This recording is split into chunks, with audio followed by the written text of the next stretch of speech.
শুভ সন্ধ্যা সবাইকে।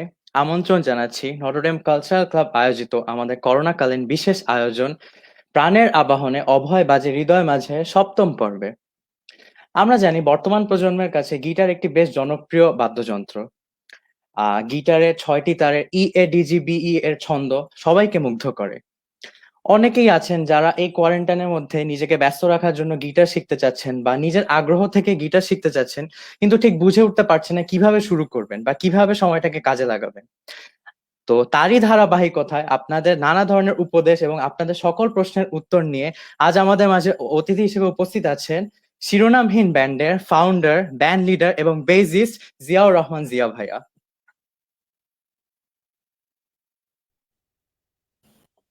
Hello everyone, Ahnaf কেমন আছো? এই তো ভাই, ভালো আছে। আপনি কেমন আছেন? আমি এখন পর্যন্ত সুস্থ আছি, ভালো থাকার চেষ্টা করছি, নিরাপদ থাকার চেষ্টা করছি। That's it. কোয়ারেন্টাইন কেমন যাচ্ছে ভাইয়া? কোয়ারেন্টাইনে বেসিক্যালি আমাদের যে রেগুলার লাইফস্টাইলটা ছিল সেটার একটা বড় ধরনের পরিবর্তন এসেছে এবং গ্লোবালি একটা নতুন শব্দ শোনা যাচ্ছে, that is called new normal. তা আমিও অভ্যস্ত হবার চেষ্টা করছি নিউ নর্মালের সাথে, কারণ আম, এটা আমাদের মানিয়ে নিতে হবে।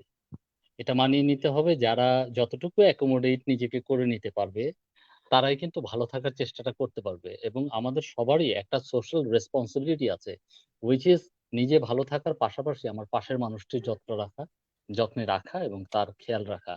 সো আমি যদি নিজে নিরাপদে থাকতে পারি, সুস্থ থাকতে পারি, তাহলে আমার পাশের মানুষটিকে, আমার ফ্যামিলিকে কিন্তু আমি সুস্থ রাখতে পারলাম, হুইচ ইজ অ্যাকচুয়ালি জি ভাইয়া। সবার হুম, জন্যই হুম। রিকোয়ার্ড। ধন্যবাদ ভাইয়া।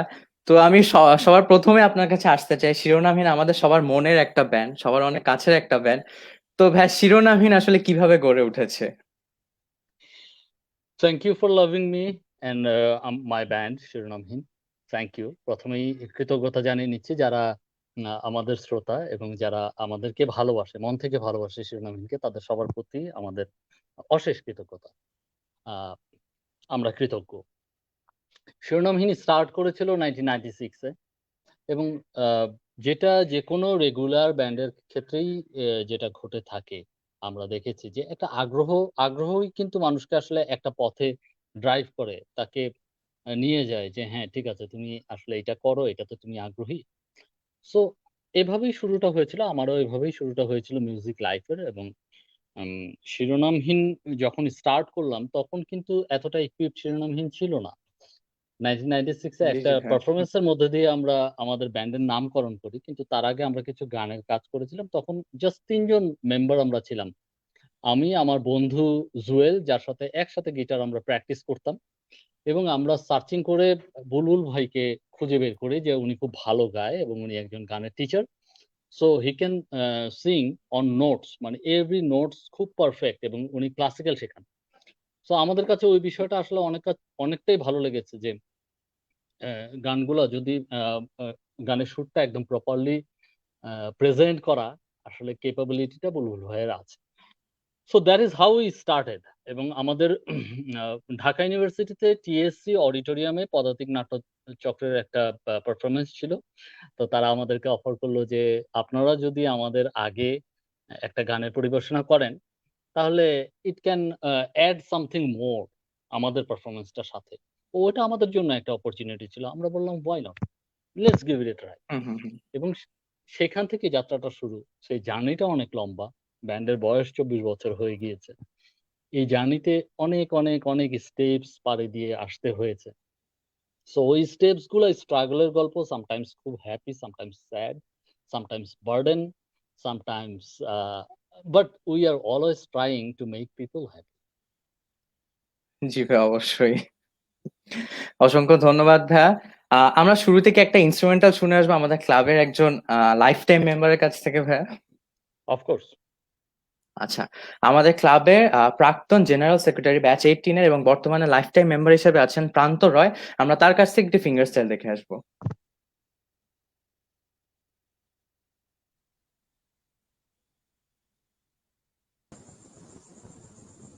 শুভ সন্ধ্যা সবাইকে। আমি প্রান্ত, নটরডেম কালচারাল ক্লাব এর ফর্মাল জেনারেল সেক্রেটারি। তো তো আমি আজকে কোরিয়ান পিয়ানিস্ট ইয়ারুমা তার একটি গান কিস দ্য রেইন সেটার থেকে একটা পার্ট গিটারে পরিবেশন করার চেষ্টা করব। তো আশা করি আপনাদের ভালো লাগবে।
ধন্যবাদ সবাইকে। বিউটিফুল, অসম। অসংখ্য ধন্যবাদ প্রান্ত ভাইয়া তোমাকে। তো ভাইয়া এইবার আপনার কাছে আসলে আসতে চাই, আমি শুনেছি আপনি থ্র্যাশহোল্ড নামের একটা ব্যান্ডের সাথে যুক্ত ছিলেন। তো ভাইয়া থ্র্যাশহোল্ড ব্যান্ড নিয়ে যদি কিছু বলতেন আপনি আমাদের মাঝে। আচ্ছা, এট ফার্স্ট প্রান্তকে ধন্যবাদ এত চমৎকার একটা ফিঙ্গার স্টাইল আমাদেরকে দেখার সুযোগ করে দেওয়ার জন্য, এবং এত চমৎকার বাজিয়েছে। It's beautiful. I could recall, I am proud to be a Notre Dame like you. Notre Dame থেকেই আমার আন্ডার গ্রাজুয়েশনটা করা হয়েছে, which is HSC। ওখানে ওই সময়টায় মিউজিক যখন করতাম তখন খুব থ্রাশ মেটাল ফ্যান ছিলাম। ইটস লাইক ওই সময়কার যেসব ব্যান্ড থ্রাশ মেটাল প্র্যাকটিস করতো, মেটালিকা, মেগাডেথ, প্যান্টেরা, সেপালটুরা, স্লেয়ার, ইভেন আমার আরেকটা ব্যান্ডকে খুব পছন্দ হতো, অ্যানাক্রোসিস। ওইটা খুব বেশি অ্যাভেলেবেল ছিল না, সবাই হয়তো শুনিনি, বাট টাইমটাই ওয়াজ লাইক দ্যাট। মানে একটা সময় থাকে না, যে সময়টা আসলে ড্রাইভ করে মানুষকে, যে তুমি এখন এটা করো বা তুমি এখন এটা শোনো। সো জি আই ভাইয়া। ওয়াজ ক্রেজি, খুব ফ্যান ছিলাম থ্রাশ মেটাল। ওই সময় যে ব্যান্ডটা ফর্ম করে, যেটা আমার ফার্স্ট ব্যান্ড ফাউন্ড করেছিলাম, ওই ব্যান্ডটাও, তো ওই ব্যান্ডটার নাম ছিল Threshold, just because of we do thrash. এবং ওখানে আমাদের মৌলিক গানের চর্চাও কিন্তু ছিল। সেটা হচ্ছে ব্যাসিলিকা নামে একটা গান রেকর্ড করেছিলাম, এবং প্রমিস নামে।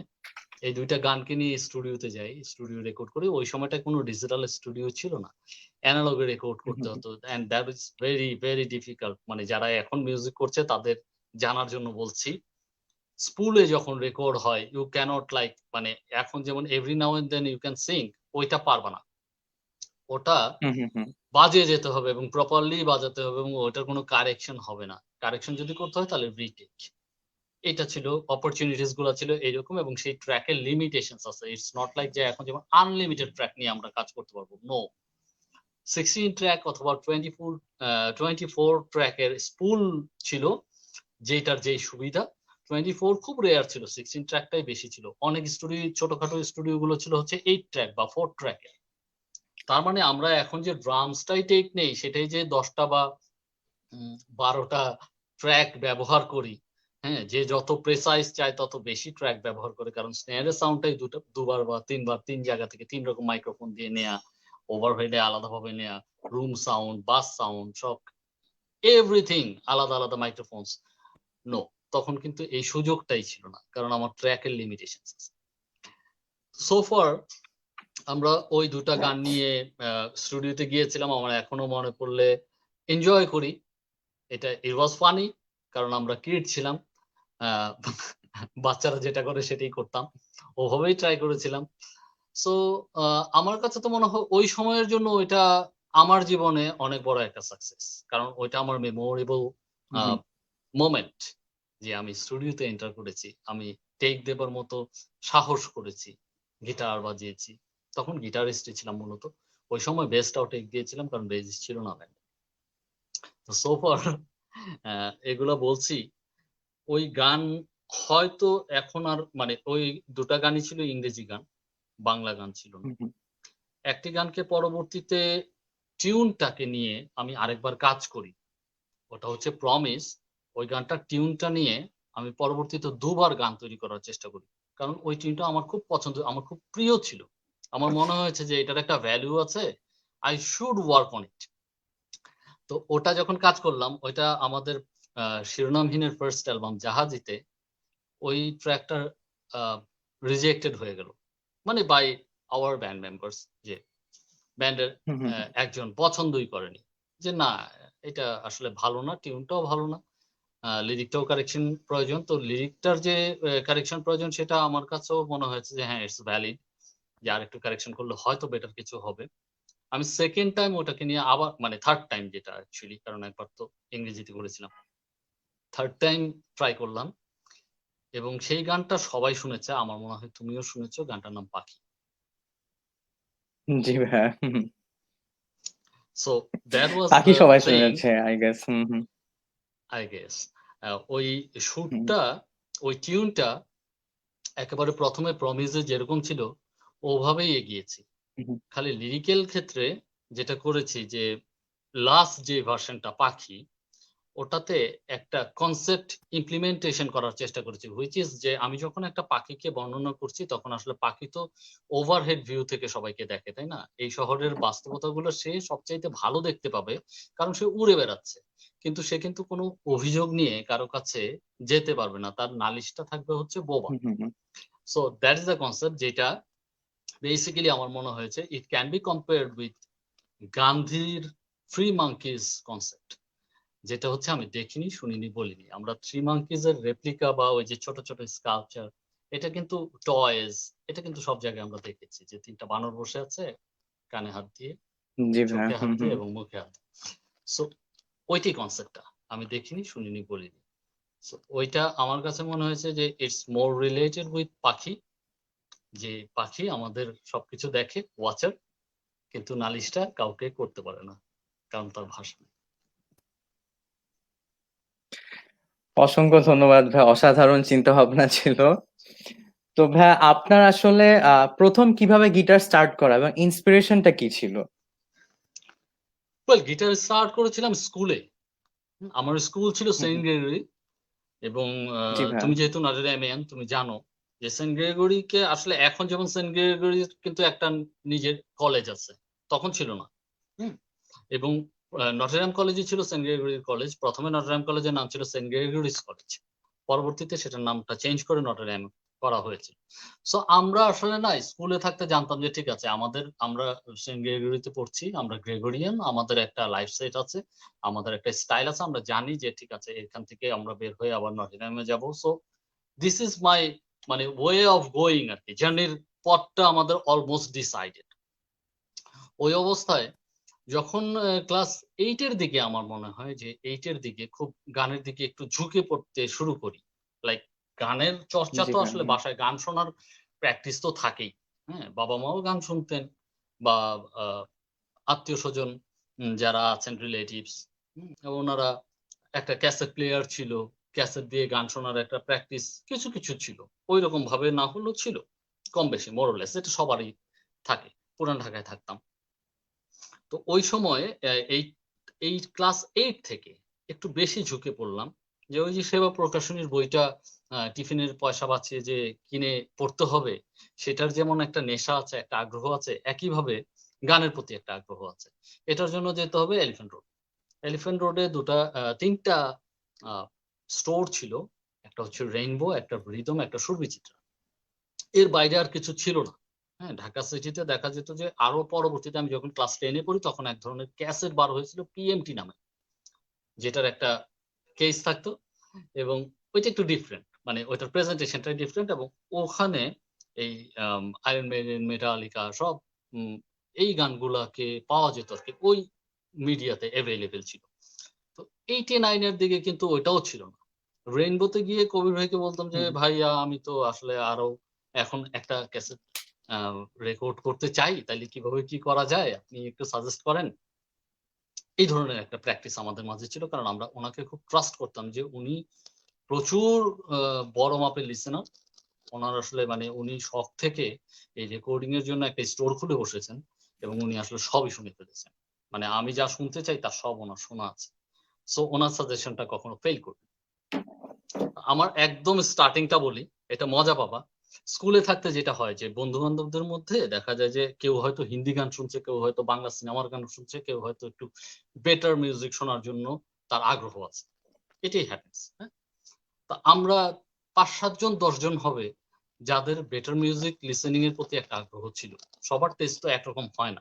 আমরা বরং আরো মানে খুব কলার-টলার উঁচু করে ঘুরে বেড়াতাম যে না আমাদের টেস্টের মতো তোমাদের হইতে হবে। কারণ আমরা গাইড করতাম আরকি। মানে আমাদের কথাবার্তারা মানতো। জি ভাই, হ্যাঁ, তাই হ্যাঁ। নাকি? ও শোনে তার মানে ওইটা মনে হয় খুব ভালো হবে। মানে আমরা হচ্ছি সাজেশন মেকার। যে আরে তুমি তো মেটালিকাই শোনো নাই। তুমি কি শুনছো? এই টাইপের। তো আমাকে একদম স্টার্টিং এ আমার এক ফ্রেন্ড ও হলো যে আমাকে নার্সিং করলো। যে এভাবে তো গান শুনলে তুই কিছুই শুনতে পারবি না। চল রেইনবোতে যাইতে হবে। রেইনবোতে গিয়ে এরকম রেকর্ডিং-টেকর্ডিং করতে হবে। যে ওয়াসিম আছে ও কিন্তু অনেক মারাত্মক। মানে এই টি-শার্টের মধ্যে ফেব্রিক কালার দিয়ে কোত্থেকে ফেব্রিক কালার কিনে নিয়ে এসে সেটা দিয়ে আয়রন মেইডেন-টেডেন এগুলো লেখা থাকে। So he is like crazy. ও কোত্থেকে শুনে জানিস? এরকম রেইনবো আছে। ওকে ঠিক আছে চল যাই। আমিও খুব আগ্রহী হয়ে ওর সাথে গেলাম। নাও ও আমাকে সাজেস্ট করলো যে, "তুই কোন ব্যান্ডের গান শুনবি, কি করবি না করবি তুই তো কিছুই জানিস না। সবচেয়ে ভালো হচ্ছে যে একটা মিক্সড অ্যালবাম কর। যে বিভিন্ন ব্যান্ডের গান একটা করে দেয়া থাকবে। সেটা রেকর্ড করে দিবে। এই ইনভেস্টমেন্টটা কর তখন ইউ ক্যান ডিসাইড যে তোর টেস্ট সেটটা আসলে কোনটার সাথে যায়, কোনটার সাথে যায় না।" এরকম। তো আমার খুব ক্লিয়ারলি মনে আছে he was a very big fan of Def Leppard. আর তখন ফাইনাল কাউন্টডাউন খুব চলত। মানে যেকোনো জি প্রোগ্রামে ভাই, পুরান হুম। ঢাকার প্রোগ্রামের ভেতরেও ফাইনাল কাউন্টডাউন বাজিয়ে দেওয়া হইতো ইউরোপের। সো এই ২ টা থাকতেই হবে কমন। এভাবে একটা লিস্ট। ওই লিখলো। এটা।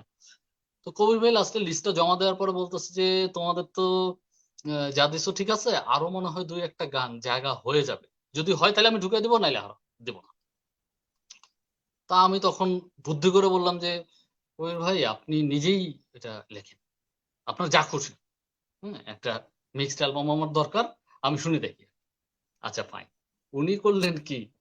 উনি ২ টা গান ঢুকালেন। একটা হচ্ছে 'seven San of a seven son' iron maiden এর এবং আরেকটা আমার ঠিক মনে নেই যে কি।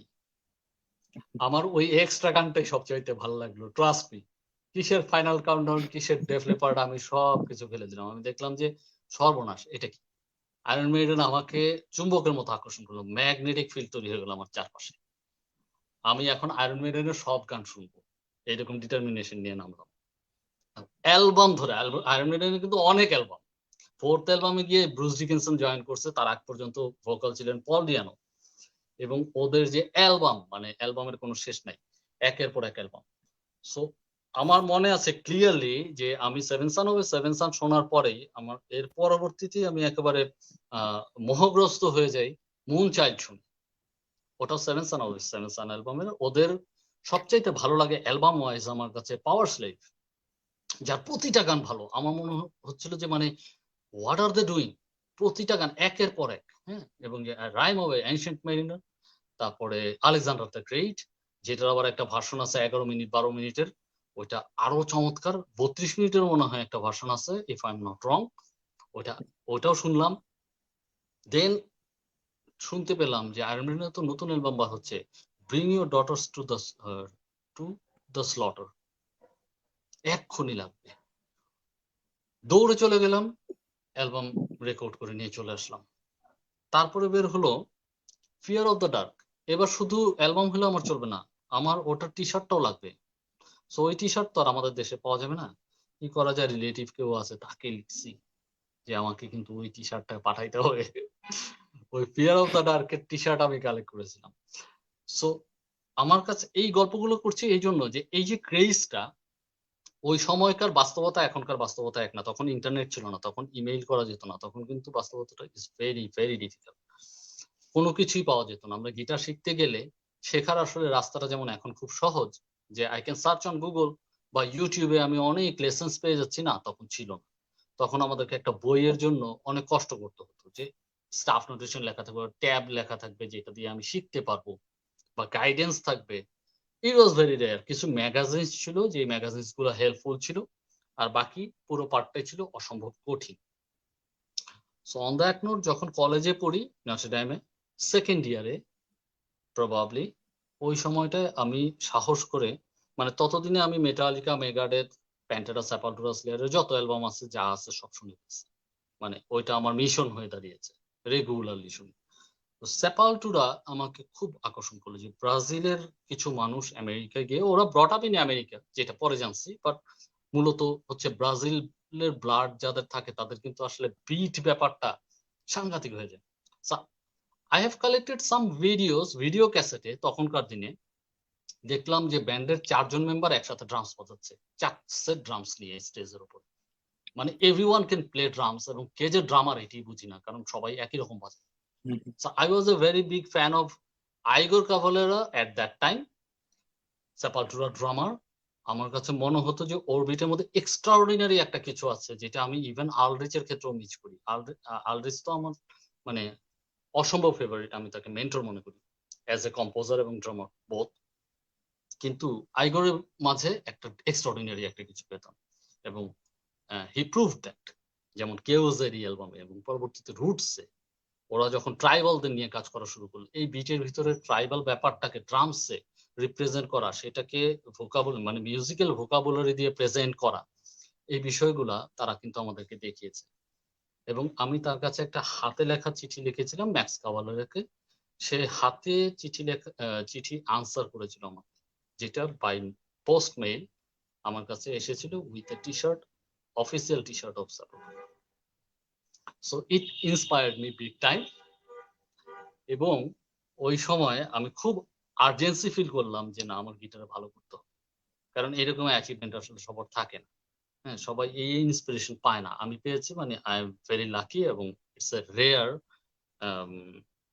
Blessing that someone can find. So I started practising মানে বিগ টাইম, হার্ড প্র্যাকটিস শুরু করলাম। And eventually that was the journey.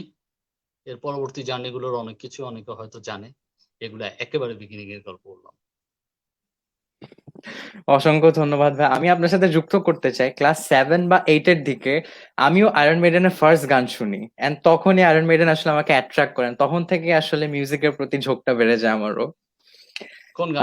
সেই সাথে ভাই আমি ফার্স্ট শুনেছি ড্যান্স অফ ডেথ। ওকে, অনেক পরের অ্যালবাম। ওকে, জি জি ভাইয়া, বাট আমি ফার্স্ট ড্যান্স অফ ডেথ দিয়ে শুরু করেছিলাম। স্বাভাবিক, দ্যাট ভাইয়া ওয়াজ এরপরে কন্টেম্পোরারি। জি জি ভাইয়া, হ্যাঁ, আপনার কাছে এরপর আমি কোশ্চেনটা করতে চাই, বর্তমান প্রজন্মে গিটার বেশ জনপ্রিয় একটা জিনিস। দেখা যাচ্ছে এখন অনেকে কোয়ারেন্টাইনে বাসায় বসে গিটার শিখতে চাচ্ছে, বা অনেকে শখের বসেও গিটার শিখতে চাচ্ছে, কিন্তু যেতে পারছে না কোথাও বা শিখতে পারছে না। তো তারা কিভাবে আসলে গিটার শেখাটা শুরু করতে পারে, তাদেরকে কি আপনি উপদেশ দিতে পারেন? এখানে আসলে উপদেশ দেওয়ার কিছু নাই। আমার মনে হয় না যে উপদেশ ইজ ভেরি মাচ রিকোয়ার্ড, কারণ এখন 2020-তে উপদেশ ডাজন্ট মেক সেন্স। এই সময়টা হচ্ছে এরকম যে you can find anything and everything if you search properly, কারণ ইন্টারনেট আছে। ইন্টারনেট হচ্ছে একটা বড় লাইব্রেরি, যে লাইব্রেরিটা আমাদের ছিল না। আমাদের লাইব্রেরি ছিল বিশ্ব সাহিত্য কেন্দ্রে গিয়ে আমি বই পড়ছি, কিংবা আমার স্কুলের লাইব্রেরিটা, কিংবা যদি আরো বেশি অনেক বেশি আগ্রহী কেউ থাকে তাহলে সে পাবলিক লাইব্রেরিতে যেতে পারে এবং সেটা বই পড়তে পারবে। ইটস নট যে একটা অডিও জুকবক্স লাইব্রেরি আমাদের কখনো ছিল যেটাতে আমরা গান শুনতে পারতাম, let alone knowing about them. যে কারণে হয়তো আমার কাছে মনে হয় যে এটা এটা আমি অ্যাড করতে চাই। আমার কাছে মনে হয় যে ওই সময় আমাদের জানার আগ্রহটাও ছিল অসম্ভব বেশি, কারণ জানাটা খুব ডিফিকাল্ট তো, এবং জ্ঞানের মূল্যায়নটা আমরা অনেক বেশি করতাম, কারণ এটা খুব ভ্যালুয়েবল, সবার জ্ঞান থাকে। এখন হয়তো জ্ঞানটা এত অ্যাভেলেবেল, সো এটার মূল্যায়নটা একটু কমে যাচ্ছে। এটা একটু অ্যাড করলাম কারণ এটা আমার কাছে মনে হয়েছে যে খুব ইম্পর্টেন্ট এবং urgent to know for people, যারা শুনছে তাদের সবার জন্য এটা কাজে লাগবে। গিটার এখন খুব পপুলার একটা instrument, it's not like that, এটাতে আমি ডিসঅ্যাগ্রি করি। Let's agree to disagree, because guitar আমি যখন ক্লাস 8, 9, 10 পড়ি তখন গিটার ছিল অসম্ভব পপুলার। মাঝখানে যখন কলেজটা পাড়ি দিলাম ওই সময়টায় আমার মনে হয় যে ঢাকায় যতগুলো কাক ছিল তার চাইতে বেশি গিটারিস্ট ছিল, মানে খারাপ ভাবে বললে। আর ভালোভাবে বললে মানে গিটারিস্টদের সংখ্যাটা অনেক বেশি ছিল, because so many people are interested to learn guitar, including me. আমিও ওদের মাঝে একজন, ওই কাকদের মাঝে একজন যে গিটার নিয়ে ঘুরে বেড়াতাম। ওই সময়টায় শেখাটা ছিল ইজ রিয়েলি ডিফিকাল্ট, যেটা এর আগেও আমি মেনশন করেছি। এবং বাই দ্য ওয়ে, যারা আমরা মেটাল মিউজিক আমাদের দেশে স্টার্ট করেছি একেবারে বিগিনার, হ্যাঁ, I am one of them.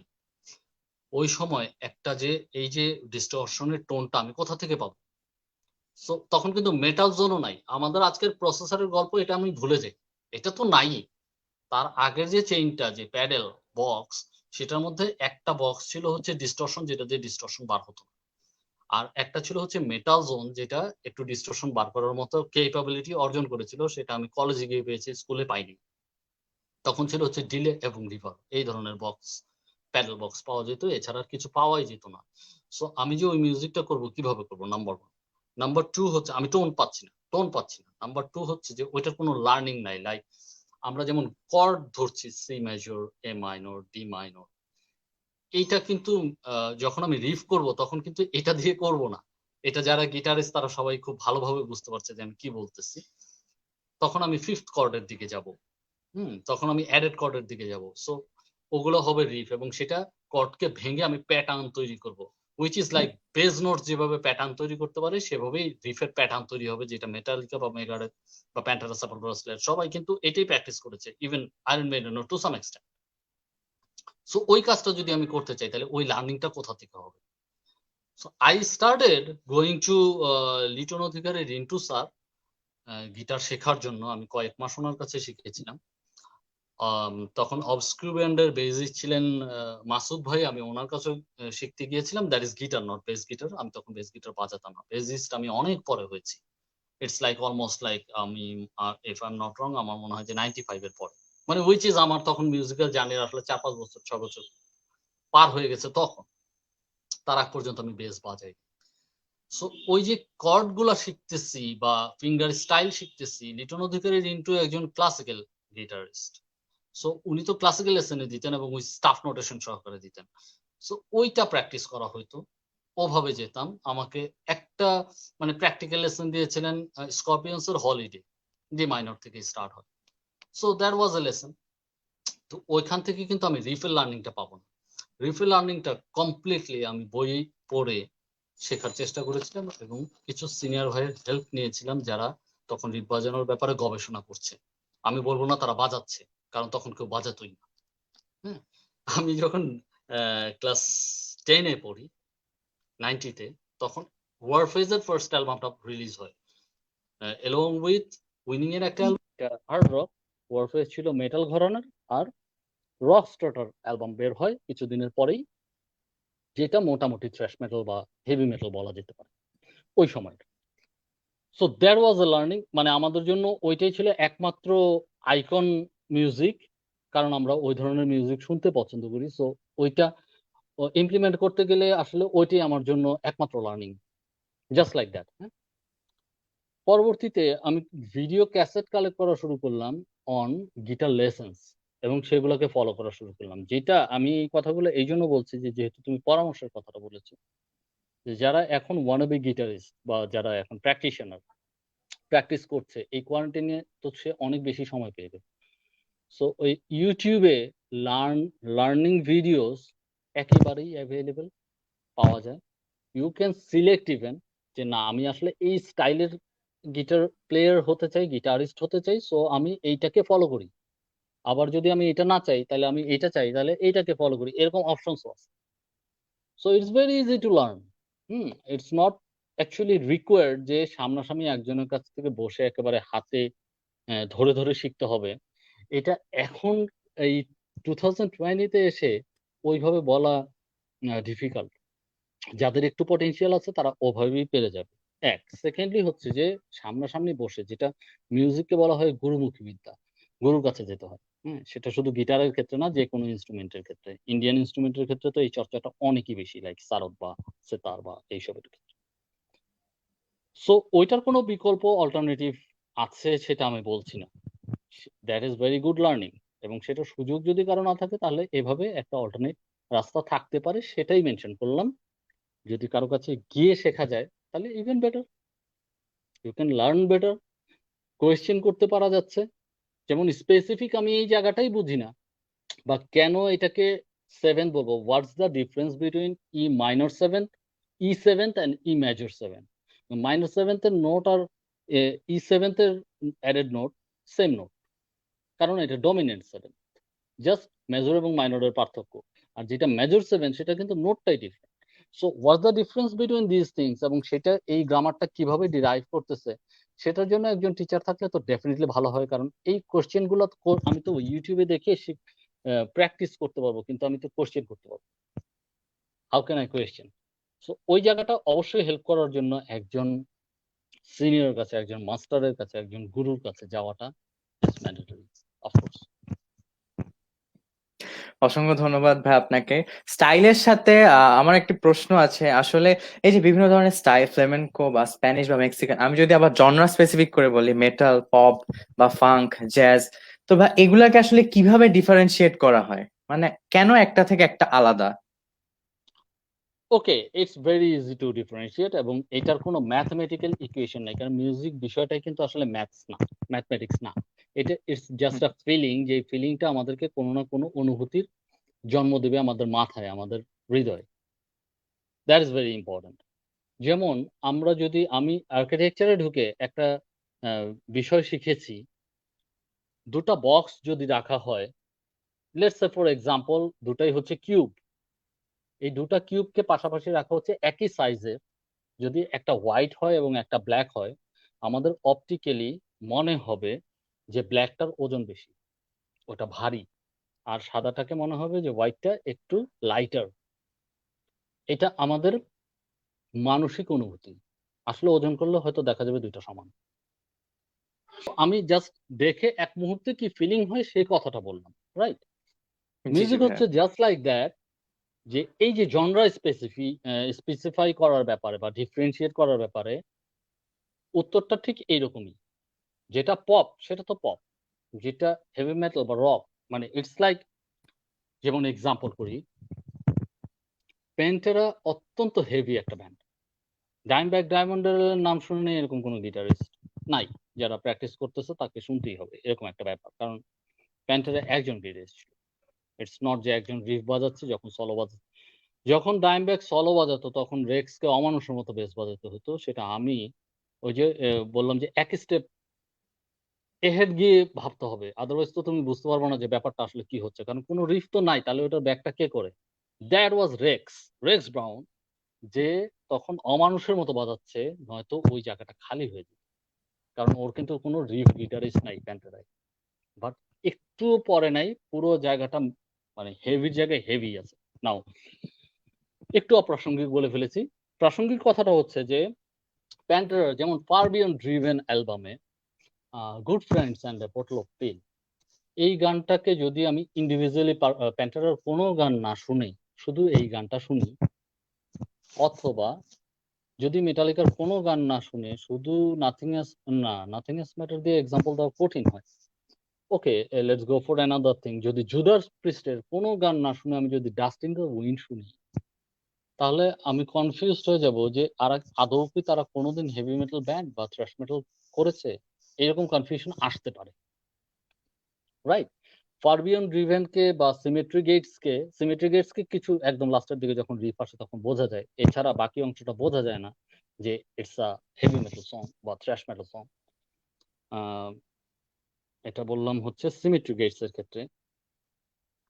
এরকম এক্সাম্পল আছে, এরকম এক্সাম্পল আসলে দেয়া যাবে, মানে মনে করে করে অনেক দেয়া যাবে, বাট তাহলে আমরা ডিফাইন করছি কিভাবে? ওই গানটাও কিন্তু আসলে ওর জনরা ওয়াইজ থ্রাশ মেটাল বা হেভি মেটালে ফেলতে হচ্ছে, বিকজ ওর নোটেশন বা চলন, সুরের সবচেয়ে বড় একটা ঘটনা হচ্ছে চলন। হুম, ওর একটা জার্নি আছে, একটা গতি আছে। ওই গতিপথটা যেদিক দিয়ে যাবে সেটা একটা মিউজিক্যাল ফিলিং, এবং সেই ফিলিংটা আসলে জনরাটা ডিসাইড করে দেয়। সো ইটস আনকোয়েশ্চেনেবল যে একটা মিউজিক আসলে থ্রাশ মেটাল হওয়ার জন্য হেভি হইতে হবে, নট লাইক দ্যাট।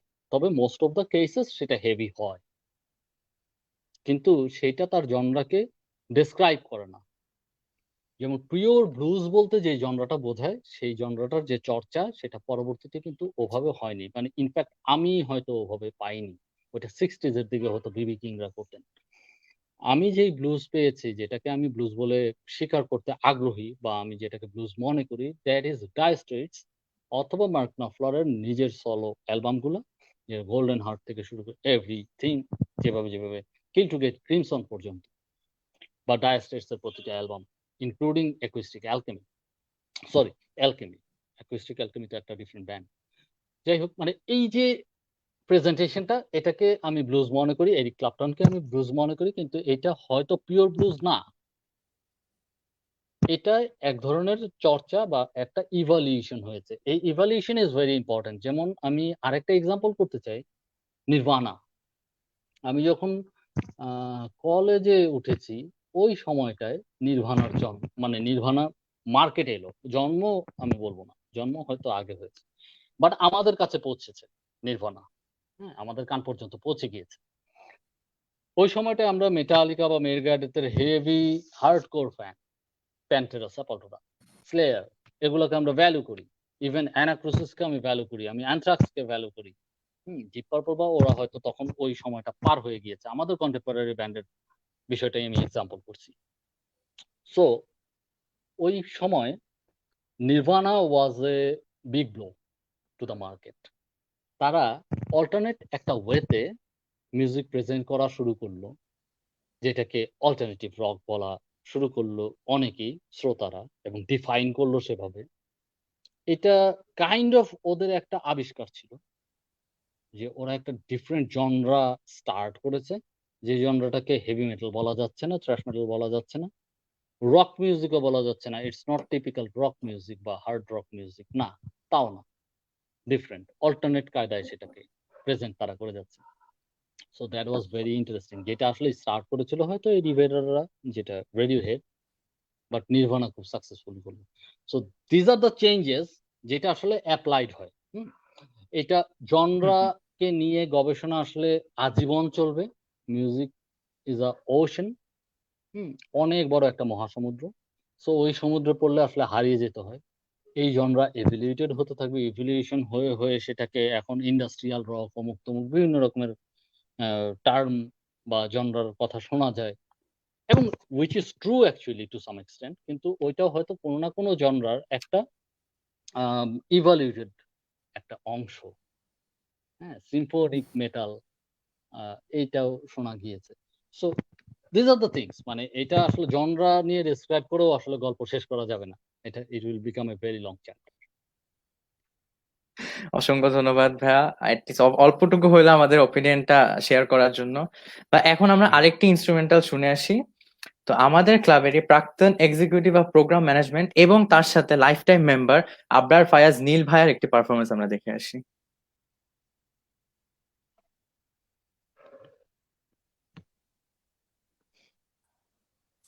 শুভ সন্ধ্যা সবাইকে।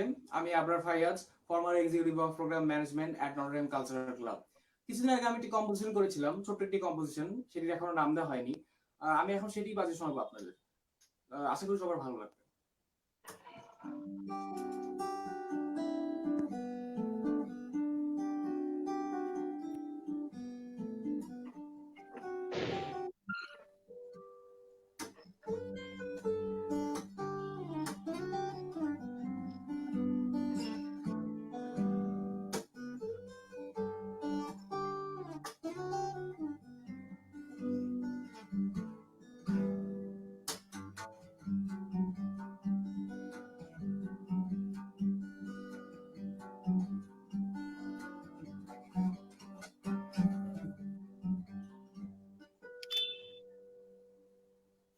ধন্যবাদ সবাইকে। It's beautiful. Thank you. অসংখ্য ধন্যবাদ নিলয় ভাইয়া তোমাকে। আমরা আশা করি সামনে আরো তোমার পারফরমেন্স শুনতে পারবো। ভাইয়া এবার আপনার কাছে আসি। যেহেতু আমি বললাম যে নতুন অনেকে গিটার শিখতে চায়, আপনিও বললেন যে ইউটিউব বা ইন্টারনেট এখন আসলে সবকিছুই পাওয়া যায়। তাও যদি আপনি ছোটখাটো ধারণা দিতেন এই যে গিটার স্কেলস বা নোটস নিয়ে যদি কিছু বলতেন আপনি তাদের উদ্দেশ্যে। আচ্ছা, তার আগে আমি আরেকটা ছোট্ট কাজ করে নিয়ে আনব, উইথ ইউর কাইন্ড জি। পারমিশন। নিলয়কে অনেক ধন্যবাদ, সে চমৎকার একটা বাজনা শুনলো, এবং আমি একটা ফিলিং এসেছে ওর যখন এই গিটার প্লেয়িংটা শুনছিলাম, ওই সময় একটা ফিলিং এসেছে যেটা আসলে শেয়ার না করে পারছি না। G I G was sure very ভাইয়া। রং। আমি আসলে একটা নতুন একটা লার্নিং আজকে আমার হলো, আমি শিখলাম। আমি যেটা জানতাম সেটা ভুল জানতাম। ইউজুয়ালি আমরা যখন আমাদের এখন তো যথেষ্ট বয়স হয়ে গিয়েছে, যখন আমরা স্কুল কলেজের কিড ছিলাম, ওই সময়টা গিটার নিয়ে ঠিক এভাবে আগ্রহী হয়ে ছোট ছোট নিজেদের কম্পোজিশন করতাম। এই কম্পোজিশনটা কারো কম্পোজিশন না, ইটস নট লাইক যে আমি কোনো কিছু কাভার করার জন্য আসলে এটাকে তুলছি, তা করতাম না। ছোট ছোট কম্পোজিশন নিজে বানানোর চেষ্টা করতাম, একটা সুর বানানোর চেষ্টা করতাম, একটা ছোট্ট একটা গিটার ইনস্ট্রুমেন্টাল বানানোর চেষ্টা করতাম। That is a learning. আমি আজকে দুজনের পারফরমেন্স এখানে তোমাদের দেখলাম, এবং আমি না ভুলে গিয়েছিলাম যে এই লার্নিংটা এখনো কেউ করে কি করে না, বিকজ আমাদের এই যে সোশ্যাল মিডিয়া, এই যে ফেসবুক বা ইউটিউব, সব জায়গায় আমি শুধু দেখি যে একটা মাইক্রোফোন নিয়ে গান গেয়ে কাভার করতেছে, কাউকে গিটারও বাজাতে দেখি না, কোনো কিছু যে তুলবে সেটা দেখি না, ইভেন কোনো গানের যে একটা সলো তুলে কাভার করলো সেটাও খুবই রেয়ার, কম দেখি, দেখি না প্রায়। আর তো লেট অ্যালোন যে একটা নিজের একটা মৌলিক একটা ক্রিয়েশন ছোট্ট একটু বানাবো, সেটা নিয়ে কাজ করবো, সেটা তো খুব রেয়ার দেখা যায়। So it's very good to see, দুজনকে দেখলাম, দুজনই কি চমৎকার ভাবে। এটার থেকে না আসলে সবাইকেই একটু শিখতে হবে, একটু লার্নিং সবার আমার মনে হয় আছে। যারা বিগিনার আছে তাদেরকে আমি অনুরোধ করব যে if you do not exercise your creativity, how can it develop? It's not মানে যে ওই যে একটা গান গেয়ে ফেললাম একটা মোবাইল সামনে নিয়ে, এটা আসলে মিনস নাথিং ভাইয়া। It doesn't allow you to learn anything. You need to learn. এবং সেই লার্নিং এর রাস্তাটা কিন্তু এটা, আমরাও কিন্তু তাই করেছি। সো থ্যাংক ইউ নিলয় এবং প্রান্ত দুজনকে, খুব চমৎকার একটা ইয়ে দেখিয়েছে। আচ্ছা, গিটার স্কেল এবং নোট সম্পর্কে জানতে চাইছো, রাইট? জি অ্যাপার্ট ভাইয়া। From internet or including internet? বা আপনার মতামতটা ইনক্লুডিং হোক এক্সক্লুডিং হোক। ইনক্লুডিং করাটাই আমার মতামত, বিকজ এই কর্ডস গুলো সম্পর্কে একটু সার্চ দিলেই পাওয়া যাবে, ফিঙ্গার কোথায় বসাতে হবে সেটাও পাওয়া যাবে। আমরা তো সব সময় এভাবে আমাদের মোবাইলটা নিয়ে চর্চা করে যাচ্ছি, ওকে? এই মোবাইলটার চর্চা কিন্তু আসলে আমাদেরকে পজিটিভ সাইডে নিতে পারে, নেগেটিভ সাইডে নিতে পারে, অনেকভাবেই নিতে পারে। তো ওই চর্চার মাঝেও গুড প্র্যাকটিস এবং ব্যাড প্র্যাকটিস বলে কিছু বিষয় আছে। নাথিং ইজ ব্যাড অ্যাকচুয়ালি, কিন্তু কোনোটা হয়তো আমাদের সময়টাকে স্পয়েল করে দিচ্ছে, নষ্ট করে দিচ্ছে, কোনো কাজে আসছে না, আর কোনোটা হয়তো আমাদের কোনো না কোনো ভাবে কনস্ট্রাকটিভ হইতে সাহায্য করছে। আহ, একটা মোবাইল ফোনে একটা অ্যাপ নামিয়ে নেওয়া যায়, which will describe chords. So পৃথিবীর যত কর্ড আছে আসলে সেখানে আছে, এবং সেটা ডিসক্রাইব করা আছে। নাও একটা কর্ড বলতে আমরা বুঝি হচ্ছে মাল্টিপল নোটস এর সমষ্টি, এটা হচ্ছে by definition.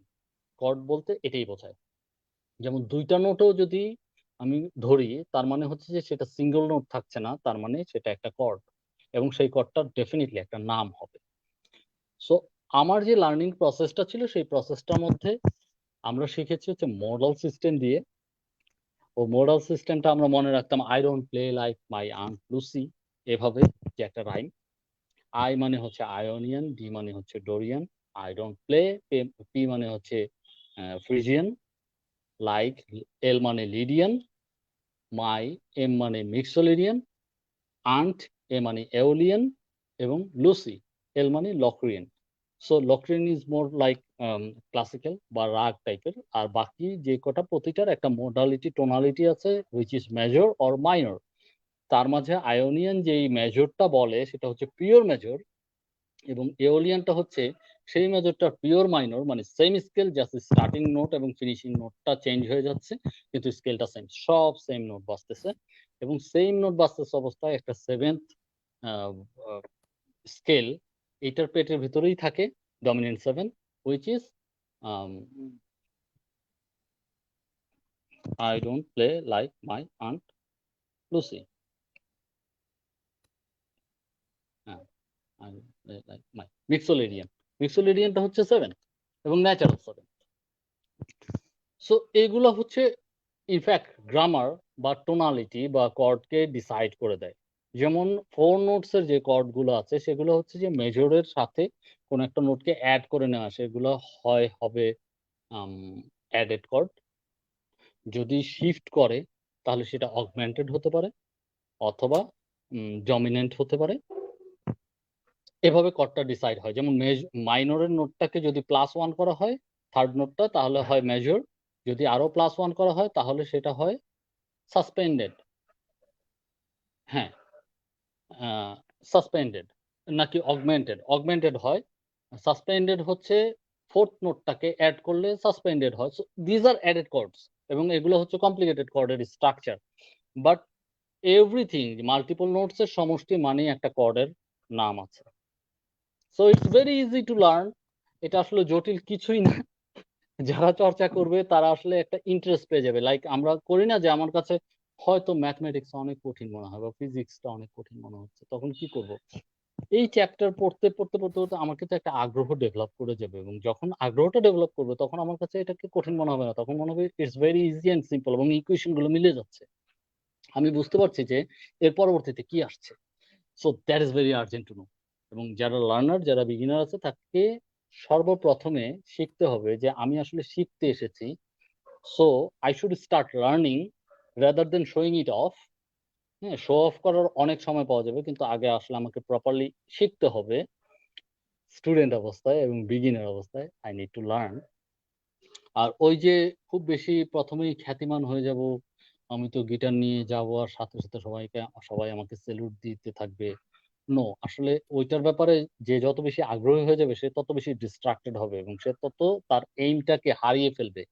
So that cannot become your aim. Your aim should be যে I will do good music, দেখা যাক সেই মিউজিক আমাকে কোনোদিন কোনো কিছু রিটার্ন দেয় কি না দেয়। I will be very happy if it doesn't return anything, but I want to do good music. এইটা হতে হবে ইন্টেনশন। আদারওয়াইজ ভালো গিটারিস্ট কেন, ভালো কোনো মিউজিশিয়ানই আসলে হওয়া যাবে। ধন্যবাদ জিয়া ভাইয়াকে। আশা করি সবার কাজে দিবে।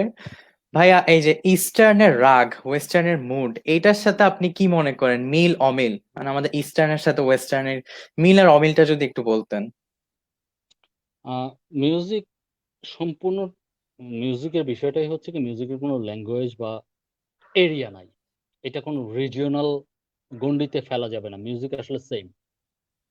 দ্য থিং ইজ, এই প্রেজেন্টেশনের স্টাইলটা বা নোটেশন সিলেকশনটা ভ্যারি করে রিজিয়ন ওয়াইজ। লাইক আমাদের ইস্টার্ন ক্লাসিক্যালে এক ধরনের চর্চা আছে, একটা কালচার আছে যে আমরা মিউজিকটাকে এই নোটেশন যদি থাকে তাহলে আমরা এই চলনে যেতে কমফোর্টেবল ফিল করি, এবং মনে হয় যে আমাদের এই কন্টিনেন্টের music, which is like Bangladesh, India, Pakistan, Sri Lanka, এই এরিয়াটা, অথবা এশিয়া যদি আর একটু ব্রডার আসপেক্টে বলি, অথবা ইন্টারন্যাশনাল।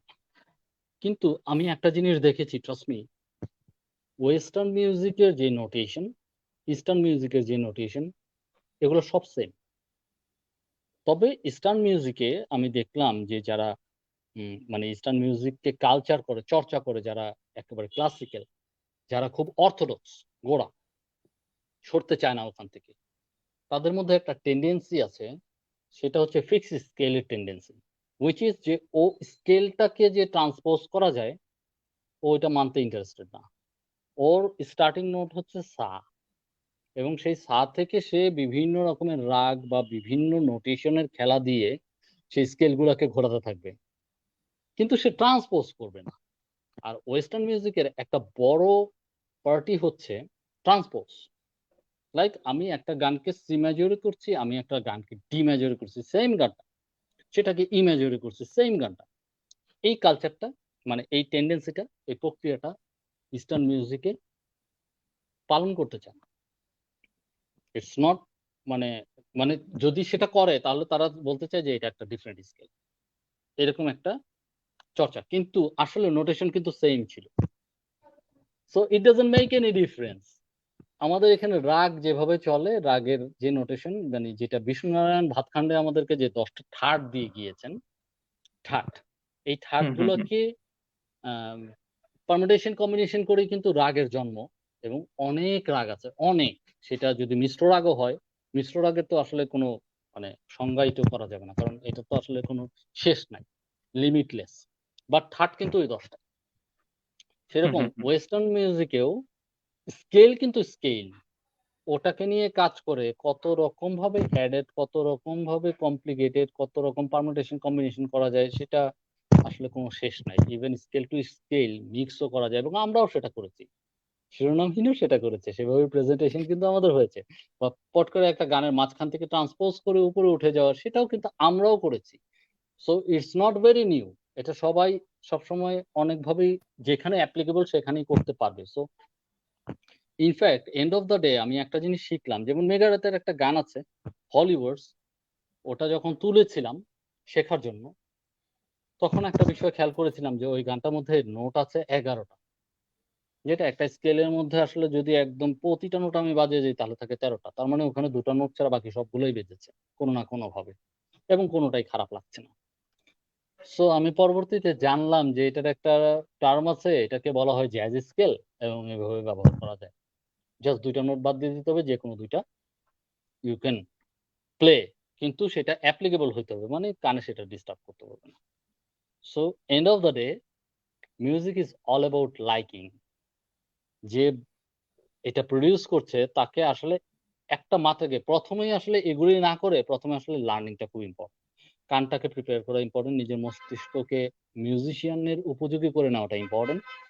তখন সে আসলে বুঝতে পারবে যে this is call tune, this is not tune, this is detuned, এটা কোয়ান্টাইজড আছে, এটা কোয়ান্টাইজে নাই।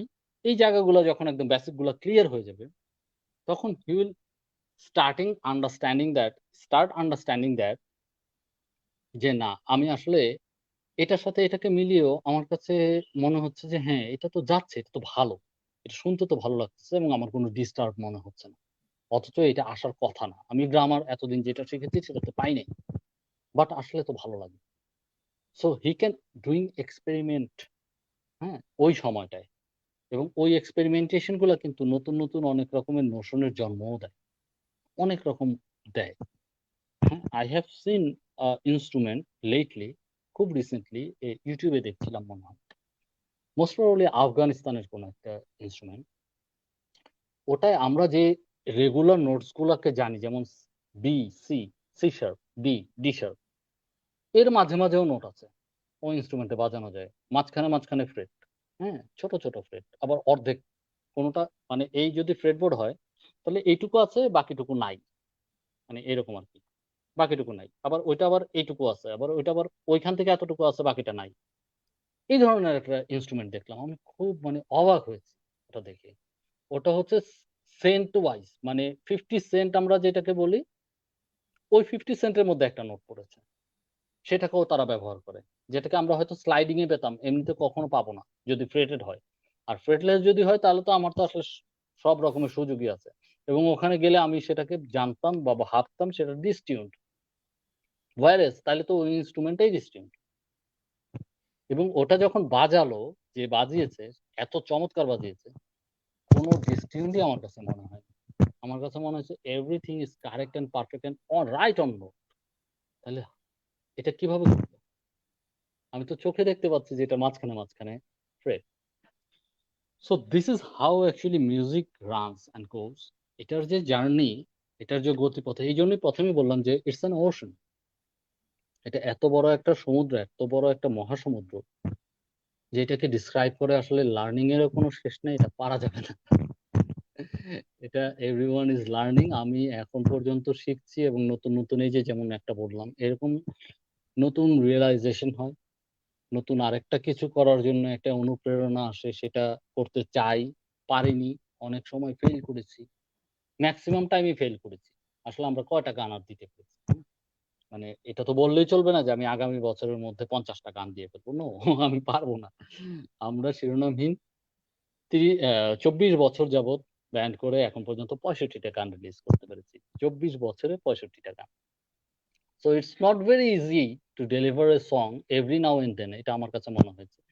Rabindranath was really really creative এবং অসম্ভব পটেনশিয়াল। ওনার অনেক গান, 3000 গান আছে, লিপিবদ্ধ গান আছে 1200 মতো, গীতবিতান বা স্বরবিতানে যেগুলার নোটেশন দেয়া আছে, বাকিগুলো কিন্তু নাই। এবং আমার কাছে মনে হয়েছে যে ওনার ওই একই গানের টিউনকে একটুখানি ঘুরিয়ে বা ওই একই টিউনে আরেকটা গান করে ফেলা হয়েছে, এইরকম এক্সাম্পলও কিন্তু প্রচুর। সো একেবারে জানি ডিফাইন্ড সং যদি বলা হয়, তাহলে ওনার গান কিন্তু 3000 বলা যাবে না, এবং ইটস নট ইভেন পসিবল। ওনাকে প্রতিটা গানকে আবার কম্পোজ করে রেকর্ড করে সেটাকে ছাড়তেও হয়নি, উনি গানটাকে রেডি করে ছেড়ে দিয়েছেন, জাস্ট লাইক দ্যাট। যে কারণে আবার আলাদা করে কম্পোজ করা বা ওই যে রিলিজিং, না, সেটা না। যে কারণে হয়তো গানের সংখ্যাটা বেড়েছে। হুম।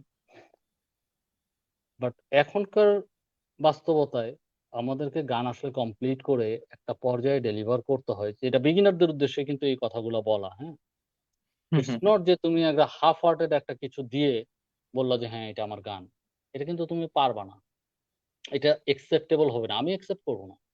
আমি একসেপ্ট করবো তখনই যখন তুমি একটা পরিষ্কার পলিশড একটা গান দিয়ে তুমি বলবো যে হ্যাঁ দিস ইজ মাই সং, আমি এইভাবেই রিলিজটা করেছি, দ্যাটস এন্ড। এখন আমার আপনার ভালো লাগলে ভালো, খারাপ লাগলে খারাপ, তখন আমি শুনে আমি ডিসাইড করবো যে না, this song is really really good, আমার প্লেলিস্টে এটা আসলে থাকতে হবে, এটা আমার শুনতে খুব ভালো লাগছে, অথবা দূর এটা ভালো লাগেনি, I will reject it, just like that, তাই না? সো এই জি ভাইয়া। বাস্তবতায় you need to deliver your মানে বেস্ট এফোর্ট। যেটা তোমার পটেনশিয়াল ছিল সেটাকে তো আমরা সবসময় তো আসলে সেটা প্রেজেন্ট করতে 100% পারি না। কোনো সময় 90% পারি, কোনো সময় 80%, কোনো সময় হয়তো 20%ও পারি না। অপারগতা। হ্যাঁ? একজনের হয়তো ভালো স্টুডিও নাই, তার এফোর্ডেবিলিটি নেই, সে রেকর্ড করতে পারছে না, সে ফাইন্যান্সিয়ালি ক্রাইসিস এ পড়ে যাচ্ছে। হ্যাপেন্স। সো ওইটা তার বেস্ট এফোর্ট ছিল। জাহাজের এফোর্ডেবিলিটি এখনকার এফোর্ডেবিলিটি তো আমাদেরই সেম না। সো বেস্ট এফোর্টটাকে আসলে মূল্যায়ন করতে হবে যে আমার ওইটুকু পর্যন্ত বেস্ট এফোর্ট ছিল। ওইটা যদি আমি অনেস্টলি না করি, তাহলে আমাকে এটাও অ্যাডমিট করে নিতে হবে যে আই ওয়াজ নেভার অনেস্ট। মিউজিকে আমার অনেস্টি ছিল, এটাই বলতে হবে। ধন্যবাদ ভাই আপনাকে। আসলে আমাদের আসলে শিখার কোনো শেষ নেই। ভাইয়া, একজন কমেন্টে জানিয়েছে আপনি আসলে কয়টি ইনস্ট্রুমেন্ট বাজাতে পারেন? আচ্ছা, আমি না ওভাবে গুণে দেখিনি। এই প্রশ্নের উত্তর আমার জন্য খুব সহজ। আমি একটা যন্ত্রই বাজাতে পারি, দ্যাট ইজ গিটার। ওটার 6টা তার আছে, ওটার ফ্রেট আছে। যদি ফ্রেট খুলে ফেলা হয় তাহলে ওটা আমি বাজাতে পারবো। যদি ফ্রেটকে খুলে, মানে ফ্রেট বোর্ড যদি খালি থাকে এবং সেটার মধ্যে যদি তার লাগিয়ে দেওয়া হয়, তাহলে আমি বাজাতে পারবো। এটা হচ্ছে আমার বিলিফ, বিশ্বাস। ওই বিশ্বাসটা থেকে শুরু করে আমি আসলে এক ধরনের একটা জার্নি করেছি, আমি হেঁটেছি। যে আমাকে একটা ফ্রেট বোর্ড দেওয়া হলে এবং তার দেওয়া হলে আমি সেই যন্ত্রটা ধরে বাজানোর চেষ্টা করে দেখতে পারি। That's why I have played violin, যেটা আমার খুব কঠিন মনে হয়েছে এবং পরবর্তীতে কান ধরে মাফ চেয়ে আমি ওটা ছেড়ে দিয়েছি যে আমি এটা বাজাতে পারবো না। বাট শিরোনামহীন অ্যালবামে প্রচুর ভায়োলিন বাজছে এবং প্রতিটাই কিন্তু আমার বাজানো, রেকর্ড করা। তো পরবর্তীতে আমি অনেক বেশি ইন্টারেস্টেড হই ফর উইথ চেলো।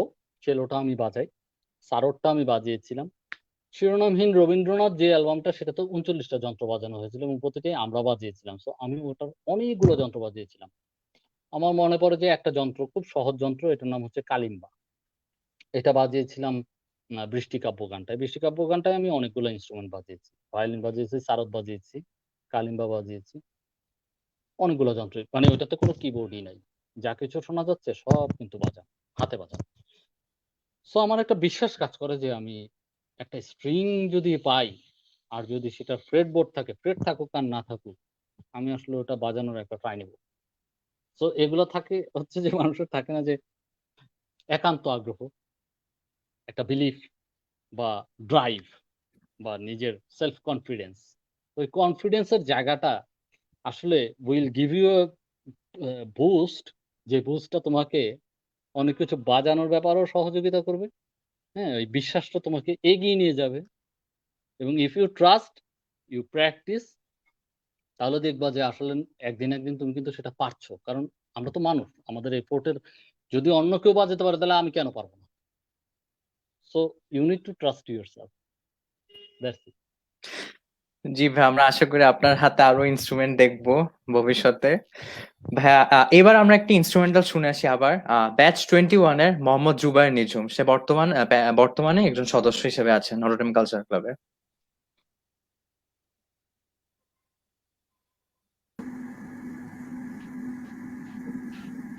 শুভরাত্রি।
Beautiful, beautiful.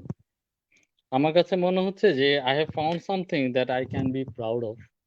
এই যে একটা ব্যাকিং সাথে নিয়ে সেটার উপরে যে একটা বাজানোর প্রচেষ্টা, আমি বলবো না যে সে বাজিয়ে একেবারে সবার মন টন জয় করে ফেলেছে, it's not like that, but এই যে এফোর্টটা, এই যে একটা ক্রিয়েটিভ ইনপুট দেওয়ার এফোর্ট, এইটা উই শুড ভ্যালিউ। যারাই শুনছে প্রত্যেকের আসলে এই বিষয়গুলোকে যত বেশি ভ্যালু আমরা করতে শিখবো বা পারবো মৌলিক কাজকে, তত কিন্তু আমাদের ইন্ডাস্ট্রি, আমাদের মিউজিক সিনারিও আরো একটা স্টেপ হলেও এগিয়ে যাবে। So start valuing. So thank you cultural club, you made me proud.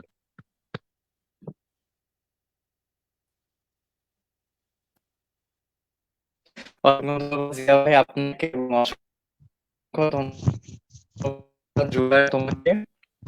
তো ভাই জিয়া ভাইয়া বর্তমানে শিরোনামহীনের বেইজ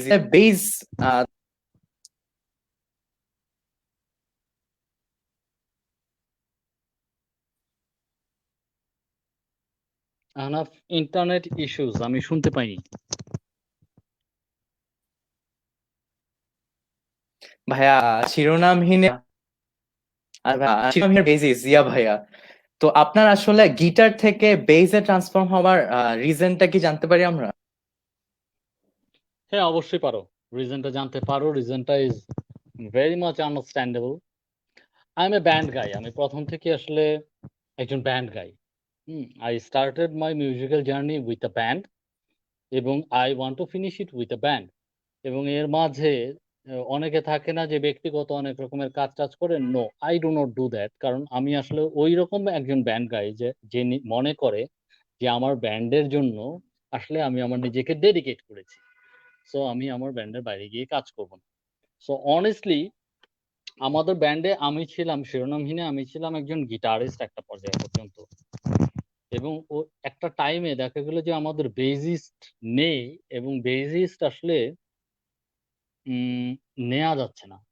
আই মিন সোর্সিং করে বেস কেউ বাজায় না ব্যাপারটা তো তা না, পাওয়া যায় হয়তো, কিন্তু আমাদের সাথে কোনো না কোনো ভাবে হয়তো সিঙ্ক হচ্ছে না, বা যে সিঙ্ক হয়েছে আসলেই সে দেখা যাচ্ছে যে বেশি দিন থাকছে না, চলে যাচ্ছে, পারছে না, কোপ আপই করছে না, সামহাও আমাদের ব্যাটে বলে মিলছে না। সো আমি তখন আমার আবার ফ্রেন্ড সার্কেলে গিটারিস্টের কোনো অভাব নেই, মানে everyone can play guitar to some extent, এবং সেটা ভালো, even better than me. So আমার কাছে মনে হলো যে it's easier to find guitarist rather than bassist. So why not I become bassist. তাহলে তো ব্যান্ড একটা ক্রাইসিস থেকে অন্তত মুক্তি পাবে এবং ব্যান্ড তো তখন একটু শান্তি নিয়ে কাজ করতে পারবে, কারণ আমাদের অনেকগুলো গান আছে, সেই গানগুলোর কাজ করা দরকার। সো অনেস্টলি স্পিকিং, রেকর্ডিং এ ইনক্লুডিং জাহাজি, ইনক্লুডিং ইচ্ছেঘুড়ি এবং এখনকার অনেক প্র্যাকটিসও এরকম যে আমি কিন্তু গিটার এখনো রেকর্ডিং এ বাজাই। ইনফ্যাক্ট অনেস্টলি স্পিকিং, যে একুস্টিক গিটার গুলা যেমন যে প্লাকিং গুলা, লাইক হাসি মুখের প্লাকিং বলো, আবার হাসি মুখের প্লাকিং বলো, আর যাই বলো, হ্যাঁ, বৃষ্টি কাব্যের, এই গিটার গুলা রেকর্ডিং এ আমারই বাজানো। এটা অনেকেই হয়তো জানে না, যেহেতু আমাদের ব্যান্ডে গিটারিস্ট আছে, কিন্তু I enjoy playing guitar and that's why it's not like যে আমাদের যে গিটারিস্ট আছে সে সেটা বাজাতে পারবে না, যেহেতু just because of I made this thing, তো আমি তখন ওইটা বাজাই, যেমন আততায়ীতেও গিটারটা আমার বাজানো, ওইটার একটা স্পেশাল একটা প্লাকিং আছে, ভালোবাসা মেয়ে এটার একটা স্পেশাল একটা প্লাকিং আছে, এগুলি সবগুলোই কিন্তু আমার বাজানো, just because of I made this, আমি ওইটাকে ক্রিয়েট করেছি, ওই প্লাকিংটা আমার ক্রিয়েট করা, সো আমার চাইতে তো ওই মুহূর্তে আর বেটার কেউ বাজাতে পারবে, ওই একটা টেন্ডেন্সি কিন্তু ছিল।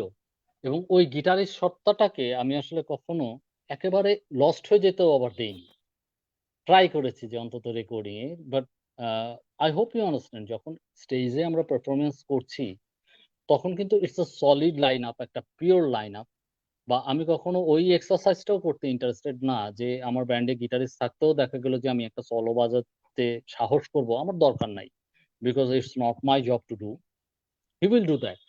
কিন্তু কম্পোজিশনে আমরা যারা গান তৈরি করি, নির্মাতা, তাদের জন্য বোঝাটা বেশি ইজিয়ার হবে যে কম্পোজিশনে একটা ইম্পর্টেন্ট পার্ট হচ্ছে মেকিং, ক্রিয়েটিং, যে যেটার উপরে গানটার বেসিক দাঁড়ায়, সেটা একটা প্লাকিং হতে পারে, সেটা একটা রিদম হতে পারে, সেটা একটা রিফ হতে পারে, এনিথিং ইট মাইট বি।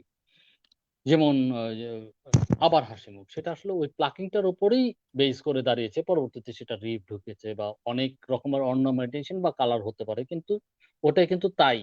বা জাহাজি, বা ইভেন Jahaji is not that much good example, কিন্তু হাসিমুখ ওই ধরনের এক্সাম্পল, ভালোবাসা মেঘ ওই ধরনের এক্সাম্পল, বা ইভেন আততায়ী, বা যদি বলি যে শুভ্র রঙিন, বা শহরের কথা, এগুলো সব ওই অ্যাকুস্টিক গিটারটার উপরে ভিত্তি করেই আসলে গানটা তৈরি হচ্ছে। Then we are just performing এবং কালারিং দোজ থিংস। সো ওই জায়গাটা পর্যন্ত আসলে কমপ্লিট করাটাকে আমি আমার একটা দায়িত্ব বলে মনে করতাম, একটা রেসপন্সিবিলিটি আসলে ভাবতাম এবং নিয়ে নিয়েছিলাম। দ্যাটস ওয়াই আমি রেকর্ডিং এ এইগুলা সব আমি বাজিয়েছি, সো দ্যাট দ্য গান সংটা যাতে কোনো না কোনো কিছু যাতে ওই ইনপুট গুলা প্রপারলি পায়। হ্যাঁ, ওইটা ওই নার্সিংটা করতে চেয়েছি। তো eventually I turn myself into playing bass guitar. স্টেজে যখন আমি বেস বাজাচ্ছি আমার কিন্তু সুযোগ নাই যে বেস রাখবো, ওইটা ধরবো, ওইটা বাজাবো, ওইটা বাজাবো, না, এটা আসলে আমি পারবো না, ওই সুযোগটাই নাই। So I play base on stage, এবং হুইচ ইজ আমি সবচাইতে কমফোর্টেবলি আসলে ওটা বাজাতে পারি, বা ওটা তো সবচেয়ে বেশি কমফোর্টেবল।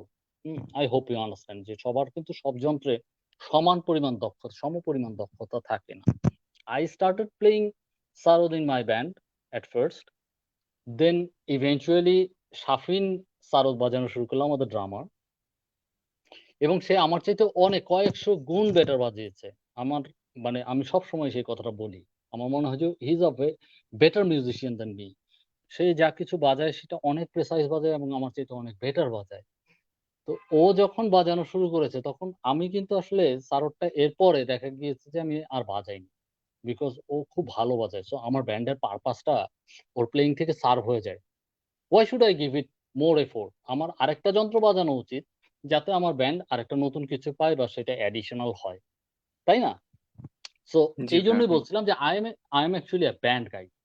ব্যান্ডের যেটা প্রয়োজন বা যেটাকে ব্যান্ড কোনো না কোনো ভাবে ব্যান্ডকে কন্ট্রিবিউট করে, আমি সেটা করতে খুব ইন্টারেস্টেড, বিকজ আমি চাই যে আমার ব্যান্ডটা একটা ভালো অবস্থানে থাকুক, আমার ব্যান্ডটা এই গানগুলা যে আমি আমার ব্যান্ডকে কন্ট্রিবিউট করেছি সেই গানগুলা ব্যান্ডই নার্সিং করবে, এবং ব্যান্ড যাতে সেটা থেকে কোনো না কোনো ভাবে আসলে আহ, লাভবান হয়, সেটা সেটা সেটা ব্যান্ডের সম্পদ হিসাবে যাতে কোনোভাবে ছোট না হয়ে যায়।